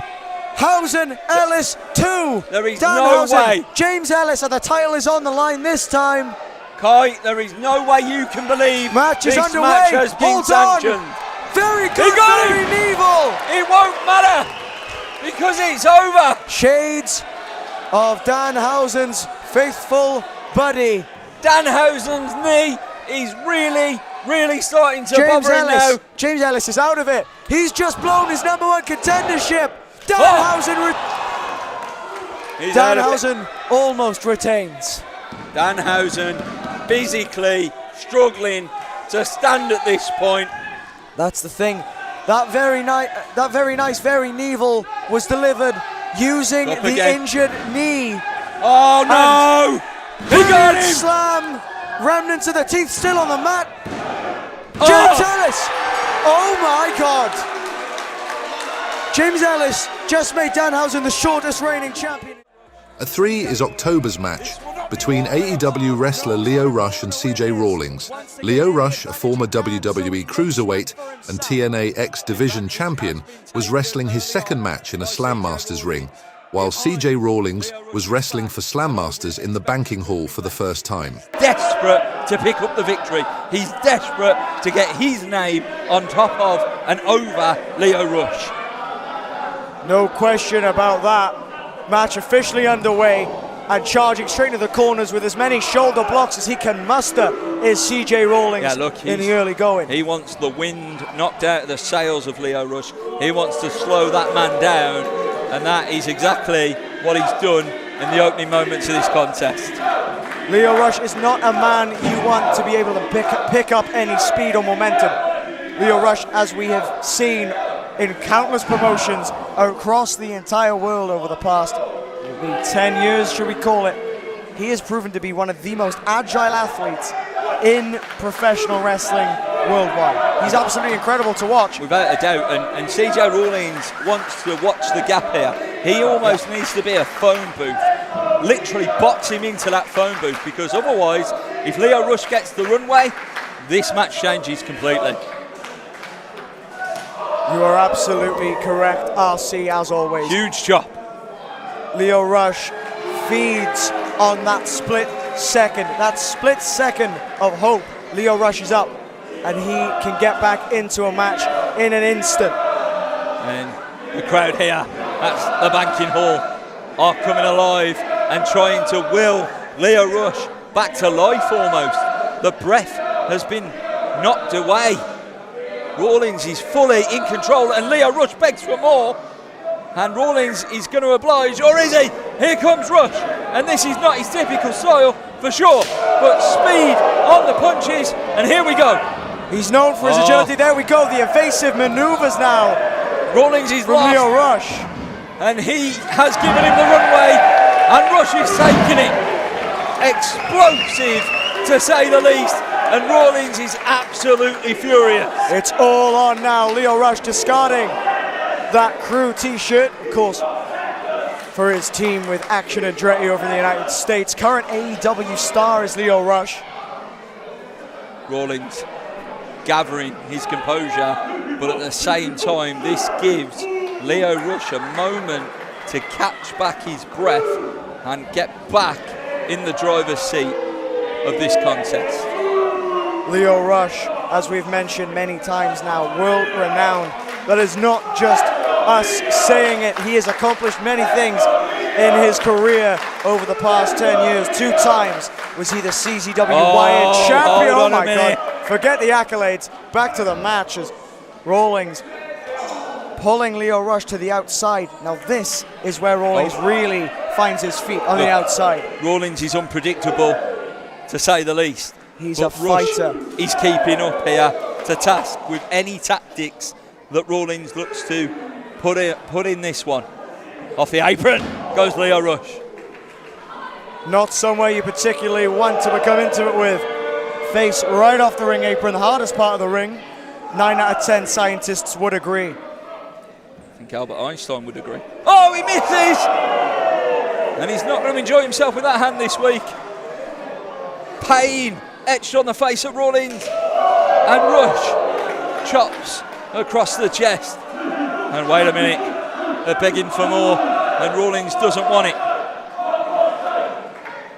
Oh, wait a minute, up and down with a back suplex on the ring apron, and once again Rawlings has suckered in Rush and taken control of this contest. Took a bow there into the cover, forearm over the face. That's insult to injury there from Rawlings. You gain nothing from the forearm to the face other than simply saying, I'm in charge.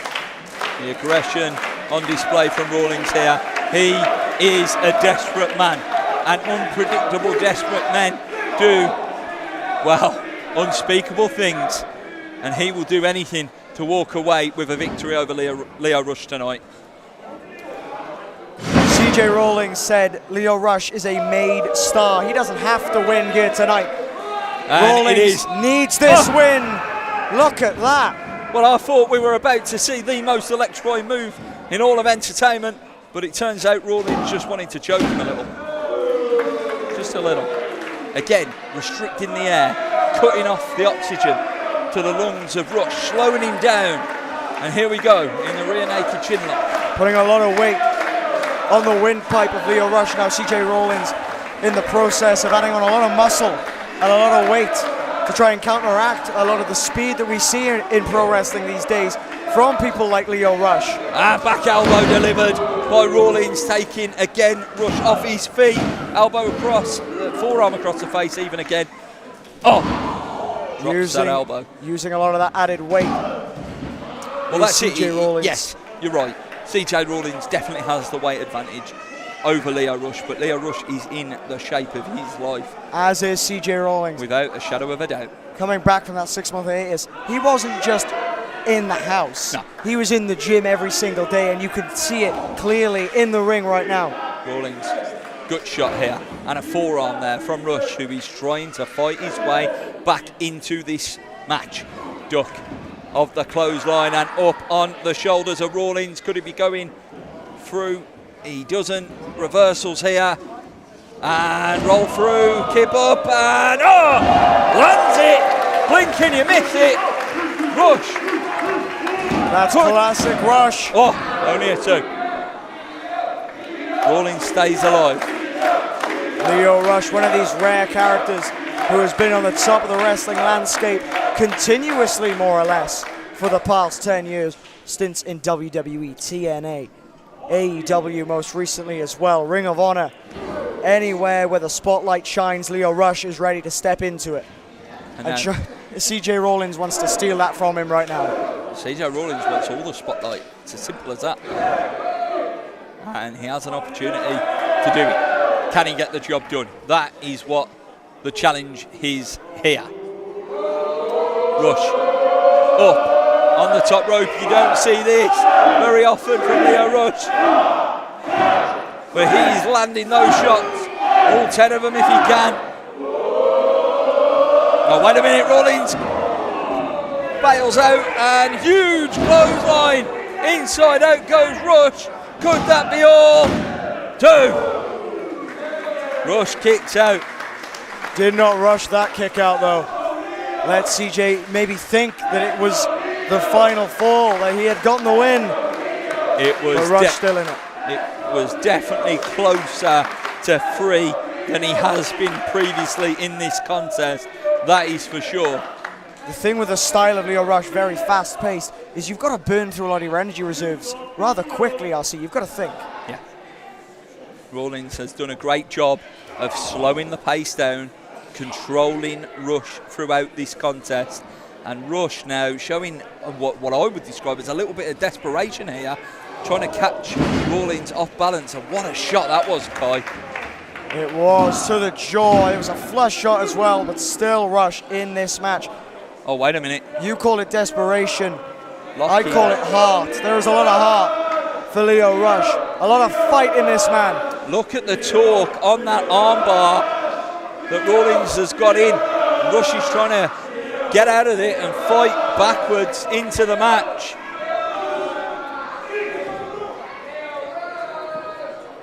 Rush got to the ropes and stays alive in this contest.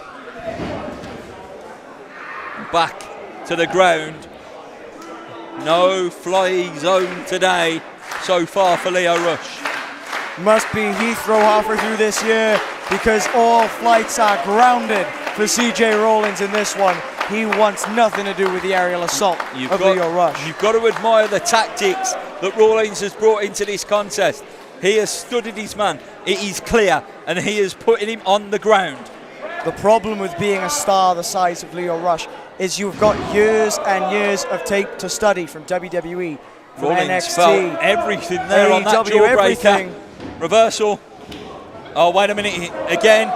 Rush, evasive, but Rawlings catches him. Again, he would have studied a lot of this from Lio Rush.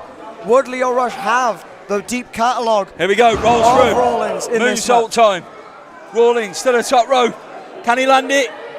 Yo, no, water in the pool. Rush avoids it like his life depended on it. Incredible technique and rotation from the moonsault. Unfortunately, the key part of landing the moonsault is your opponent being there when you get there. Gravity had a different idea. Lio Rush out of the way. Both men down. Can the lungs fill back up with air of Lio Rush? The same can be said for Rawlings after that one. Both men back to the feet. Rawlings in. Misses. Did Rawlings just self-sabotage? Look at this. Step up Hurricane Rana And now from Rush, and now this is something different. Rush is rocking and rolling and firing on all cylinders. The engine has been started and he's got permission to fly. Massive handspring back elbow from Lio Rush, and he is measuring up his man. What's he got in that tank? Lands it, and Rawlings on the outside here, and Lio Rush likes the drop zone. Double the impact from that one, the heels to the face and then the ring apron to the chin. Rush can't be thinking this. Oh, he got it, and he got all of him. He nearly knocked the column down at the banking hall with that one. Tope suicida through the bottom and middle ropes. Don't see that every day. That was awesome, echoing through the banking hall, and I don't want to call anyone a liar. Absolutely incredible action in this one. The banking hall speaks the truth as Rush rolls his opponent back in. Rawlings finds his way to the corner, and now Rush heads at him. Oh, gets the boots up, both boots to the jaw there of Lio Rush. To the top rope goes Rawlings, and again, misses, corner, out of nowhere, could be all over. 1, 2, and Rawlings, with the desperation in his mind that he cannot lose this match, has found a way to survive, and this match continues. Moved out of the way. Rawlings had nowhere to land but the floor, and then snatched with that huge cutter from Rush. Could this be exactly where Rush wants him? Roundhouse missed. Roll up. Roll through into the Surely. schoolboy. And now misses again. Rawlings looking for that deadlift German suplex and nails it. Keeps up. Wait a minute. Huge offense. Reverse Frankensteiner! Rawlings' neck snapped off the mat. This is not where CJ wants to be at this stage of this match. Yakuza kick takes the head off Lio Rush, and now Rawlings once again has the advantage, but can he capitalize? Could that be all? This might be the perfect moment, the perfect storm for CJ Rawlings. Rawlings lifting Rush up and drops him. Could that be all? Just about gets an arm the end over. Of days for Lio Rush? No, it's not. A kick out, a 2 and 999 recurring. He just survived the highlight reel and spat out the caption on that one. What must CJ Rawlings do to put away Lio Rush? He is stalking him, stalking his prey. Rawlings knows that he needs this win more than Lio Rush. What can the man of the hour do to get back into it? Going for another German. I fear this may be desperation for CJ Rawlings. Rush holding on for his life. Rawlings not looking to create any space whatsoever. Rush has got other ideas and he's breaking out of that grip. Oh, wait a minute, to the kidneys there. Right in the back, right in the sweet spot. And Rawlings. Victory rolling through. Kicks out. Misses. And wait a minute. Rush just absolutely pounds him there. Epic combination. Now this is classic. Bottom rope rebound stunner. And it's all she wrote. He got him with that one. At 2, is the one-on-one match between debuting Emerson, Jayne and Millie McKenzie. Millie McKenzie entered this match still looking for her first win at Slammasters. Much good fun.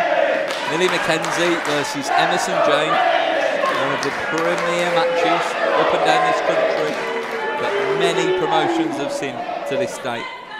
Death matches, one-on-one matches, you name it, they've done it. Chess matches? Chair matches. But tonight in Cardiff, it is the first time ever. Slammasters, Emerson, Jayne, Millie McKenzie. We lock up. The suplex machine, Millie McKenzie, well loved here in Cardiff. The Slammasters crowd welcoming her with open arms for this match against Emerson, Jayne.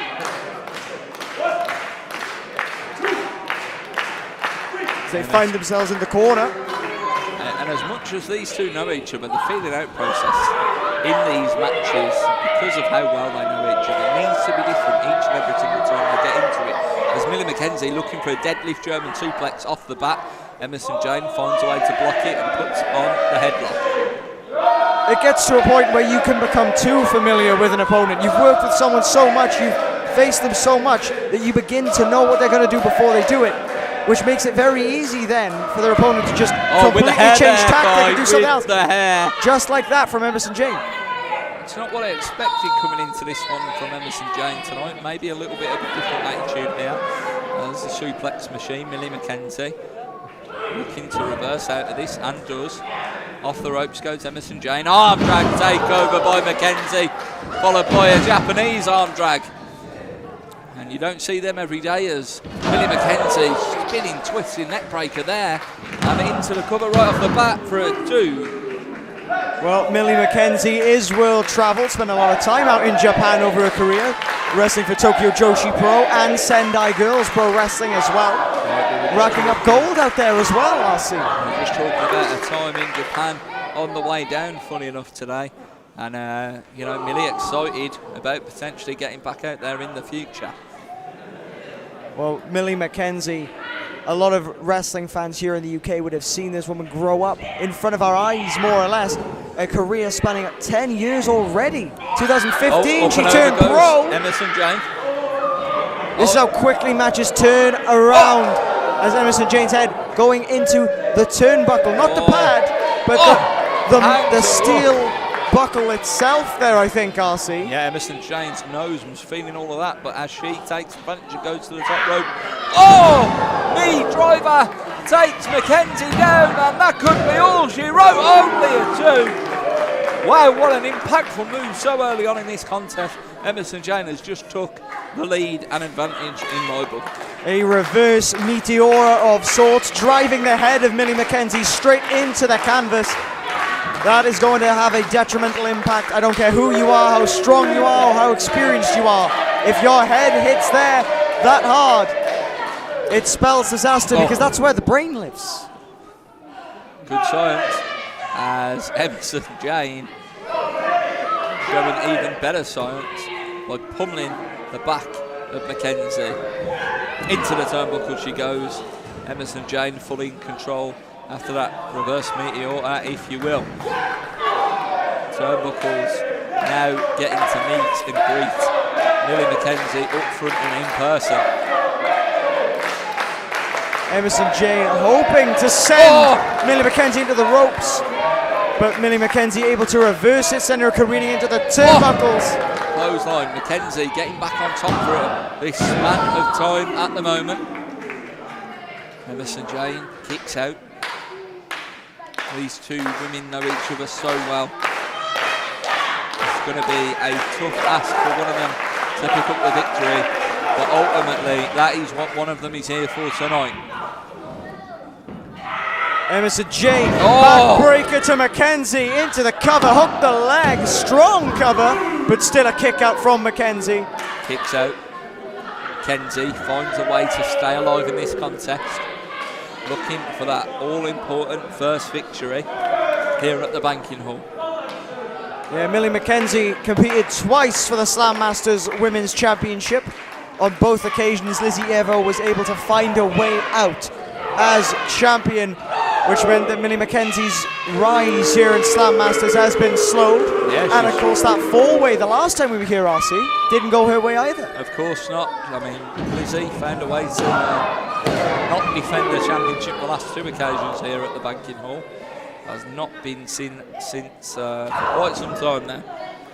Yes, that's right, Lizzie Ever, the longest reigning Slammasters Women's Champion in just a few weeks' time. Coming very close to LA Taylor's record now. You've got to think perhaps not competing tonight. That's definitely pushed that record to being inevitable at this point. Well, the last 2 championship matches that she should have had, you know, granted if she was here earlier on in the year, that was a sub-championship match alone. Never mind the quality of Emerson Jayne and what she brings to the table here tonight. Could have easily have lost the championship in both of those contests. The thing with professional wrestling, RC, is you can lose a championship against anyone. It only takes 3 seconds, and Emerson Jayne right now proving that Millie McKenzie is going to have to do something quite special to turn this match around. Can't deny that. Suplex Millie, though, can always deliver one out of nowhere if she needs to.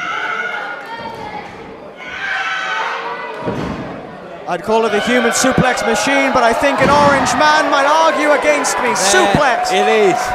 Suplex delivered. One in the book as Millie McKenzie gets the better of Emerson Jayne in that exchange. The crowd very much behind Millie McKenzie as a clothesline takes Emerson Jayne down, and another. And around we go, up and down. Jayne finds a way out. McKenzie back in this match, though, that is the main thing, Kai. Very much so. Millie McKenzie, pound for pound, might be one of the strongest wrestlers around right now. You could see her lift like this, lift anyone with absolute ease. It's ridiculous. She is a suplex machine. Not a gimmick. It's a fact. It's a reality of life. I heard a rumour that she in fact taught Taz everything he knows. Cutter there from Millie McKenzie. Only a 2. And listen to the Banking Hall. We are back for the 7th time, and what a night this has been so far. The Blockbusters retaining the Tag Team Championships in one hell of a contest against the former champions, the Greedy Souls. That was a great tag team match, and we're seeing another great match here between Millie McKenzie and Emerson Jayne, and Millie McKenzie trying to end this match there, it looked like. Still, the man formerly known as Kalisto is in the building and ready for action against man like Dereiss tonight. As Emerson Jayne hits a German suplex of her own. And now Emerson Jayne taking the head off Millie McKenzie, and that could be all. 1, 2, we got Emerson Jayne. Absolutely thought she had the job done and it was over, but Millie McKenzie stays alive. If I'm Emerson Jayne, I am annoyed that this match doesn't have a tag team, a title match, I'll try that again. That this match doesn't have a title on the line. Yes, fighting Millie McKenzie is always a good night. It's always fun, obviously, in a way, when you're not getting hit in the head, perhaps. But you want to have a championship, especially if you're Emerson Jayne, a woman who collects championships like you or I might collect Pokemon. Well, definitely not me. Me neither. Emerson Jayne looking I would never collect Pokemon. Alabama Slam, maybe. I don't even know what Charizard is. Cover there from Millie McKenzie. That was a Pikachu. And that was a miss. And Millie with the German suplex. Emerson Jayne up and over on her head. And again. Oh my God. McKenzie is going crazy with the German suplexes. Oh! Anything you can do, I can do better, says Emerson Jayne. Emerson Jayne returning the favour. McKenzie with another one. Oh! And Emerson Jayne back up to get kicked right in the face. McKenzie looking to end this one. And hits it. McKenzie driver. 1, 2. Oh! Emerson Jayne is still alive. What a match. Suplex after suplex after suplex after suplex. Millie McKenzie thought she had it won with a face breaker, but alas, Emerson Jayne able to kick out. And once again, listen to the banking hall. They're right. I can't argue with them. This is awesome. There's something about the banking hall RC. It brings out the very best in all of us. And right now, Millie McKenzie charging up. Oh, Emerson Jayne gets out the way of that one. But she's McKenzie, still charging wait up. a minute. Oh, Emerson Jayne takes no prisoners, reverses it. And shotgun drop kick through the middle row. Right into Mackenzie's face. Not what you want to be doing if you're Millie McKenzie. You want to be getting out of this situation as quickly Alabama as slam humanly time. possible. Or not. She's setting up for something else. It's the Min's driver. Her kicks out at 2. Can you believe it? Jitty, What did you just bang, say? bang. I'm going to need you to take that back a couple syllables, sir. There's no repetitive This mode. isn't you and gold. There were no repeats here. No, Emerson exactly. Jayne to the top, looking for a moonsault, but the pool was empty. Spear! Got to be all McKenzie, and she does it. She picks up her first victory here at the banquet hall. In first place is the tag team contest between Wild Boar Mike Hitchman and Rhino against Greedy Souls. This is Wild Boar's retirement match, with him teaming with the former WWE Hardcore and tag team ECW and TNA World Champion Rhino, his childhood hero, against two of his best friends Brendan White and Danny Jones. It was a memorable and emotional match with a special atmosphere that will long be remembered by those in attendance and who get to witness the end of the career of one of the very best British wrestlers.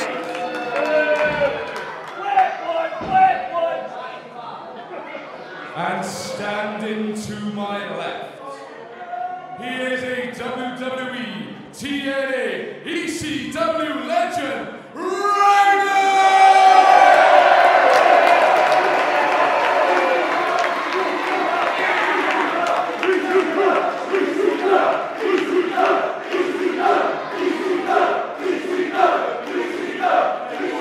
And his tag team partner, from Rhino, for one last time, he is the Wild Boar!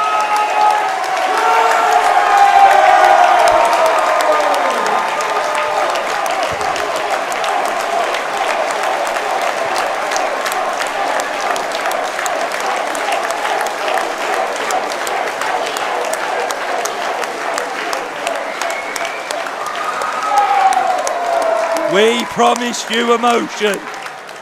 We promised you a main event.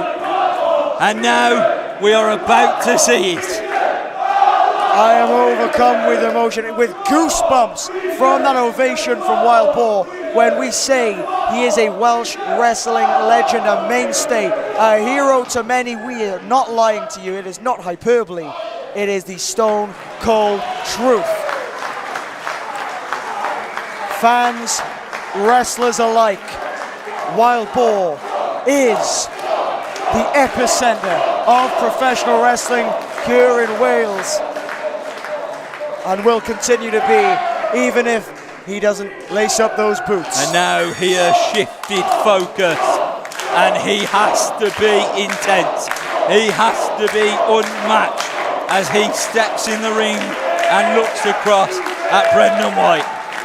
These two men have more history than perhaps anyone else in this building. They have known each other since school. They have trained together, wrestled together in back gardens, gone through the training systems for years and years. They have trained together, they have trained people together alongside each other, and now they fight for the last time.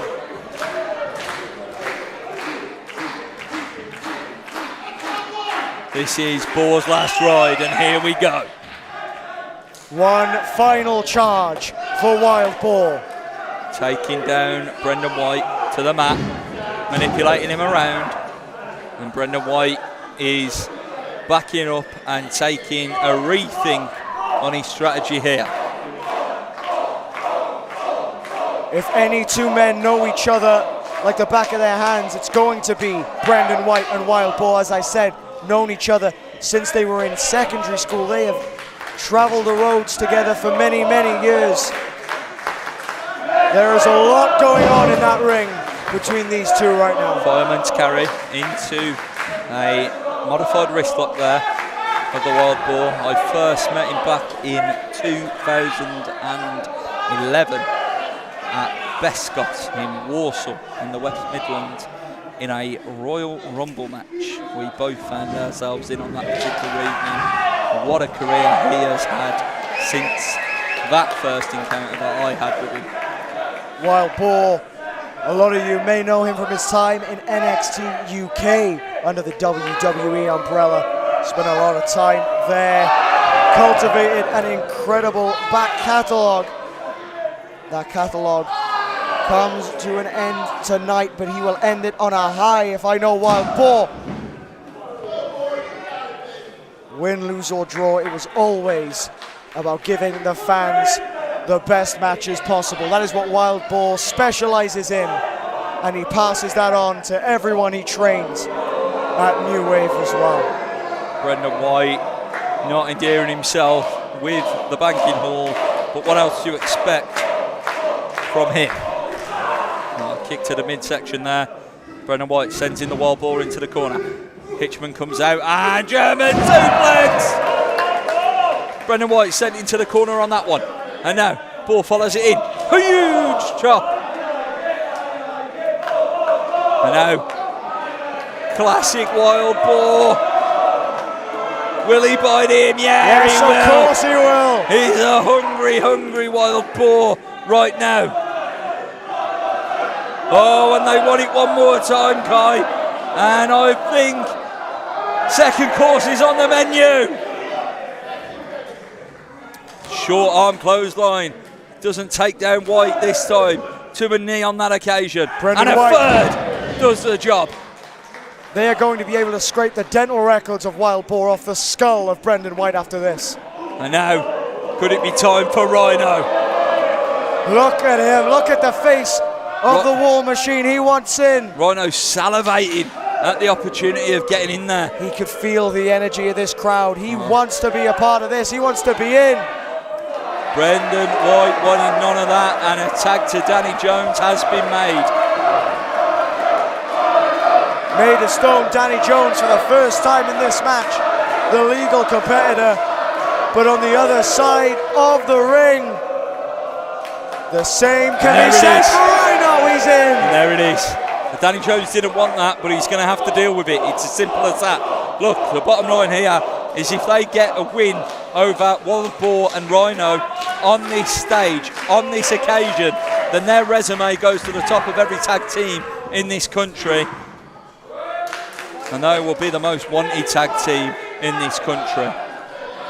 Greedy Souls have been able to carve out an incredible run as a tag team and also as singles wrestlers. But this, as you said, could really make them the top tag team, undisputed. Jones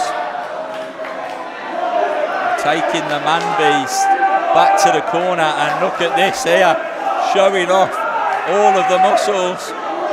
What does he think he is, Hulk Hogan in 1989? Rhino has been in there with some of the very best tag teams to ever do it. You think the Dudley Boys, you think the Hardys, you think his one-time friends E&C. Rhino has been around the block of tag team wrestling for many years. Greedy Souls. Honestly, I'd put them in a list of the top 10 he's ever tangled with, top 5 perhaps. Don't forget his very underrated tag team championship run with Heath Slater, the one-man band, back in 2016. Out of nowhere that victory come at a stage in Rhino's career where they thought it was over then. Roll on the years, 9 years later, he's still here. Rhino was a star in the 90s, a star in the 2000s, a star in the 2010s, and still a star in the 2020s. There is no expiration date, it seems, on the War Machine.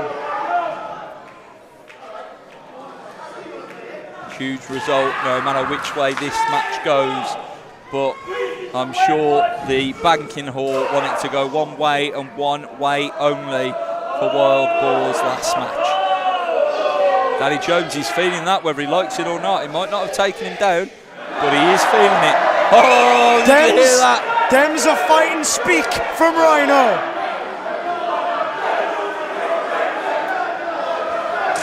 Oh. You're not moving the tank of a man that is Rhino.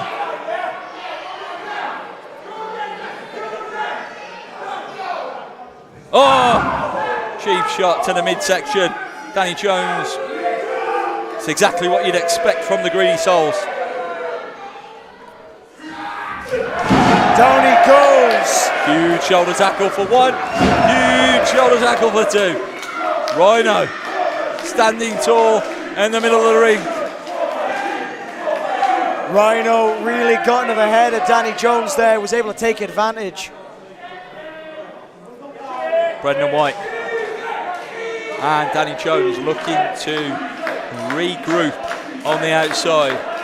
Classic Greedy Souls taking it right out of their playbook here and slowing it down and rethinking their strategy on how they deal with the man-beast. Is Rhino even a competitor you can plan for? I don't think we can repeat what they're saying here in the banking hall, but Danny Jones has used that to his advantage after Brendan White's distraction as he stomps a mud hole into Rhino, and Rhino now down in the corner. Danny Jones, huge European uppercut to Rhino, trying to neutralize him as best he can. Pulling away at the face of Rhino, utilising that count of 5 to his advantage.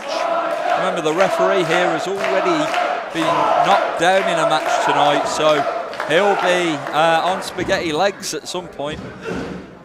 Danny Jones, I feel, has angered Rhino, and when that happens, you really are living dangerously. Could he be looking for it already? He's calling for it, but Brendan White is up on the apron, putting a stop to that for the time being. Danny Jones runs into an elbow. Thunderous back elbow as well. Absolutely. In control, and here comes Wild Boar. And now Danny Jones just lost the round. And now quick tags. Normally the moniker of the Greedy Souls, but these two legends are doing it as a tag team on their own. Combination of shots. Huge clothesline. That tag team title pedigree of Rhino coming into play, as you said. Former SmackDown Tag Team Champion, 2-time former Impact Tag Team Champion as well, with Heath aforementioned. Also, singles title. He's at it again. Dessert on the menu as well. Could it be a 9-course meal? He's just a really hungry man, is Wild Boar. What can I say? Oh, Brendan White ran into that one. And huge senton from Wild Boar. Talk about classic Wild Boar, RC. We've seen that before. Vintage Wild Boar on that one. Slowing the pace down. The Greedy Souls have not been able to get into this contest yet. They've had a moment, but they haven't really took control of it. And maybe I spoke too soon, the curse of the commentator, if you will. And Boar is fighting his way out as best as he can. Hold on a minute, Danny Jones pulls him out to the outside. And will it reverse? Danny Jones into the ring post. Huge shot there. Brendan White now following Wild Boar. Shot to the back. Rhino can only look on. Back into the ring goes Boar, and hold on a damn minute. Might have been a mistake for Brendan. Yes, it was. He takes them both out. Wild Boar absolutely cannonballing, if you will, on both of the Greedy Souls. Wait a minute. Wild Boar, what is he thinking now? Rhino stepping into the ring here. Rhino has an idea. Oh, wait a minute. Rhino is thinking. Oh, good God, could he be? No way. No way could this be possible. Rhino will take out at least 6 rows with this. Hold on a minute. Steps through. He fought better. And that's the War Machine. Double axe handle off the apron on to the Greedy Souls. And you won't hear that very often for that move, but that was awesome. The precision of Rhino on that dive needs to be studied. But now, wait a minute. Boar again. He's on his 4th course over here. Brendan White, he's going to have bite marks in his goddamn, signage to the head, foreign object. Thank you, Boar, indeed. Thank you, Boar, indeed. many memories and again of Wild Boar kicking people's behinds around every venue in the country, but being revisited tonight. Danny Jones was Rhino. Distraction from some of our fans there on the front row at the banking hall. Rhino now chopping away at Danny Jones. Wait a minute, wrist straight into the post there. Rhino's feeling that. Kick to the midsection from Brendan White. Wild Boar now going round to Danny Jones. This is chaotic. What a main event we have got here. It would definitely be a feather in the cap for Greedy Souls to not only get a victory over Rhino, an established star, former ECW World Heavyweight Champion, but also to end Wild Boar's career with a loss. For Greedy Souls, that will be a massive, massive moral victory. Without a shadow of a doubt, like I say, it will make them, regardless of what anybody else says, regardless of the tag team champions here at Slammasters. Wild Boar taking out Brendan White with a huge cannonball on the chair.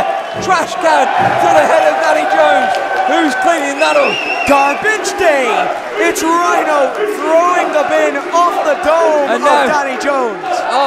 Paper cut. Boar with a paper cut on Brendan White. That's going to be nasty. That'll leave him up for sure. This is bordering sick now. The referee has fully lost control, and I'm okay with it, Kai. It is the main event. Bottle to the head, and away it goes. The banking hall is getting extreme. Anarchy rules here in the banking hall. Brendan White trying to fight back against Wild Boar. Wait a minute. Rhino heading this direction. Half a pint to the head of Danny Jones, and about 6 rows at the back. Boar the other side. Danny Jones wants a timeout, but he's not going to get one of them. Hold on a minute. It's the dreaded 6 by 10. Paper cut right in front of us from his own 8 by 10. Over on the other side, Wild Boar and Brendan White are absolutely kicking the hell out of one another. This match is insane. Wild Boar laying shot after shot on Brendan White, and look at that reaction. Just what the man deserves. And Rhino going to work this side on Danny Jones. It is chaotic.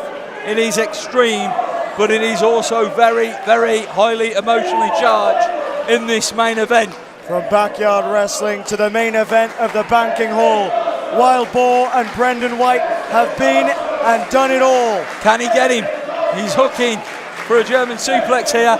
Danny Jones has escaped Rhino and made it back to the corner. Tag made. Does Wild Boar know? He'll certainly know now. Absolutely on to get a look of Brendan White as well, wiping blood from his nose. What a shot that is. The after effects of a brutal tag team match here tonight. Suplex from Danny Jones into the cover, hook the leg, kick out from Boar. Well, Brendan White experiencing some challenges on the apron with a bloody nose, but Danny Jones has now taken control of Wild Boar in the centre of the ring.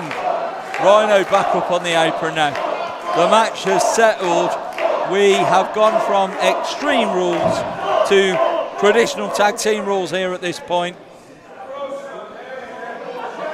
For Danny Jones, this has a lot of history as well. Wild Boar, one of the original trainers of Danny Jones, took him under his wing when he was just 15 years old. Now Danny has rose to become one of the top stars, not only in Wales but in the UK and Europe.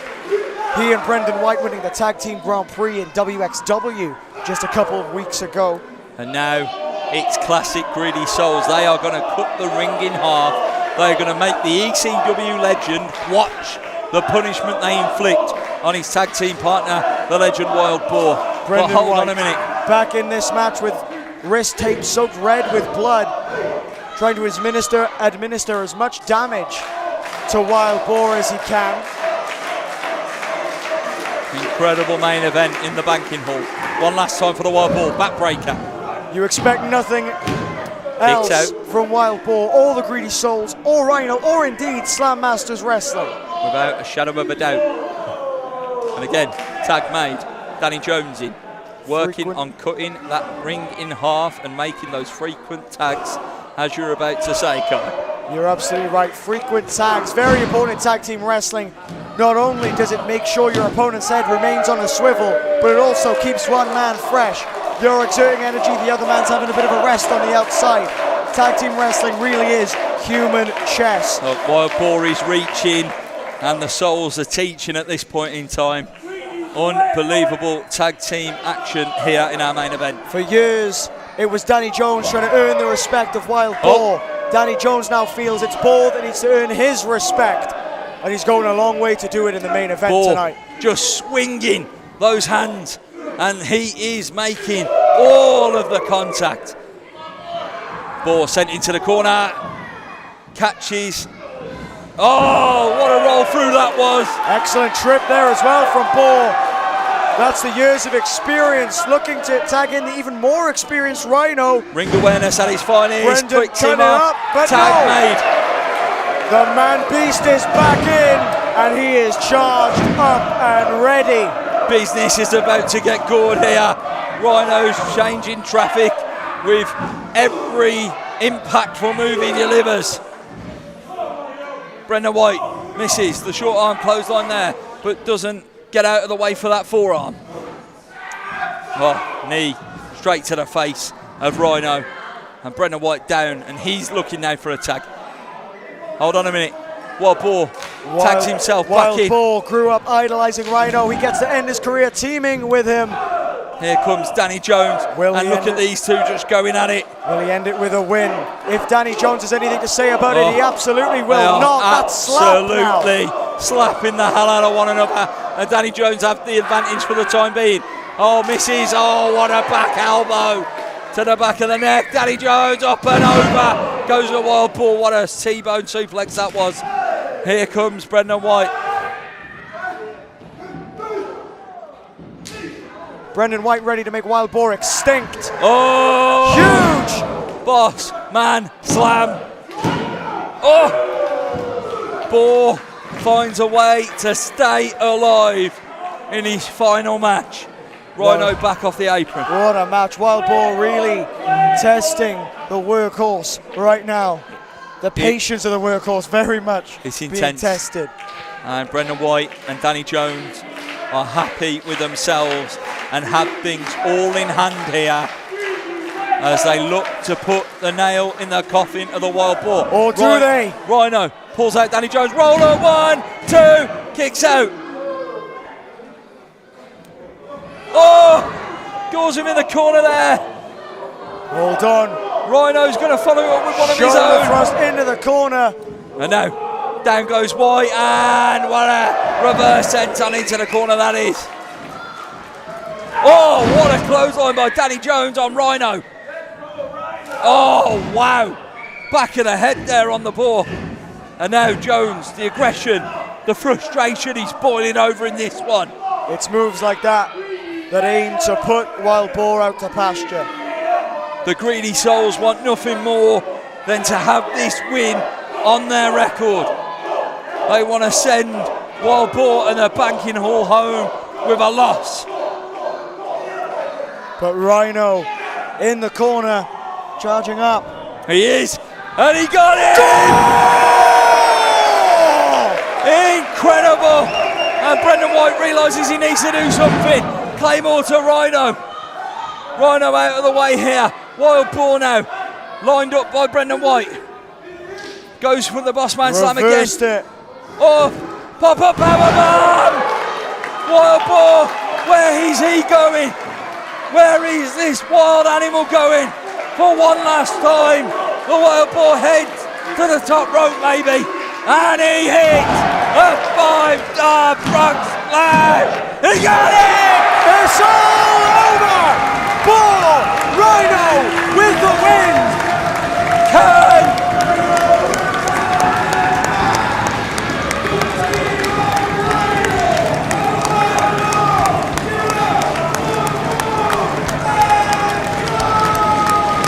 Can you believe what we have just seen? There is not a person in this building that is sat down. They are stood up and they are respecting the legend of a man that is Wild Boar and of course Rhino. Rhino, what a victory. Rhino, a legend of the business, giving the ring to Wild Boar. This is his moment in front of his people, his fans. An incredible gesture from Rhino. What an incredible gesture by the WWE and ECW legend Rhino, giving the ring to Mike Hitchman, the Wild Boar, who deserves absolutely everything that this arena is giving to him right now. There is nothing more deserved. There is not a dry eye in the house. Thank you, Boar. Absolutely incredible. And as I've said to you, there are a number of wrestlers that are here out in front of us. That are here. The locker room emptied out to pay their respects to Wild Boar, to Mike Hitchman, to one of the very best, the greatest show of respect a wrestler can receive. What a pleasure it has been to stand here and call this with you, Kai. This is an emotional moment. This is a legendary moment, and the Wild Boar deserves it. What a man. To Wild Boar, thank you. To Mike Hitchman, you have been one of the very best. Slammasters Wrestling, Final Fall at the Banking Hall. What an event. Good night, what a everybody. career.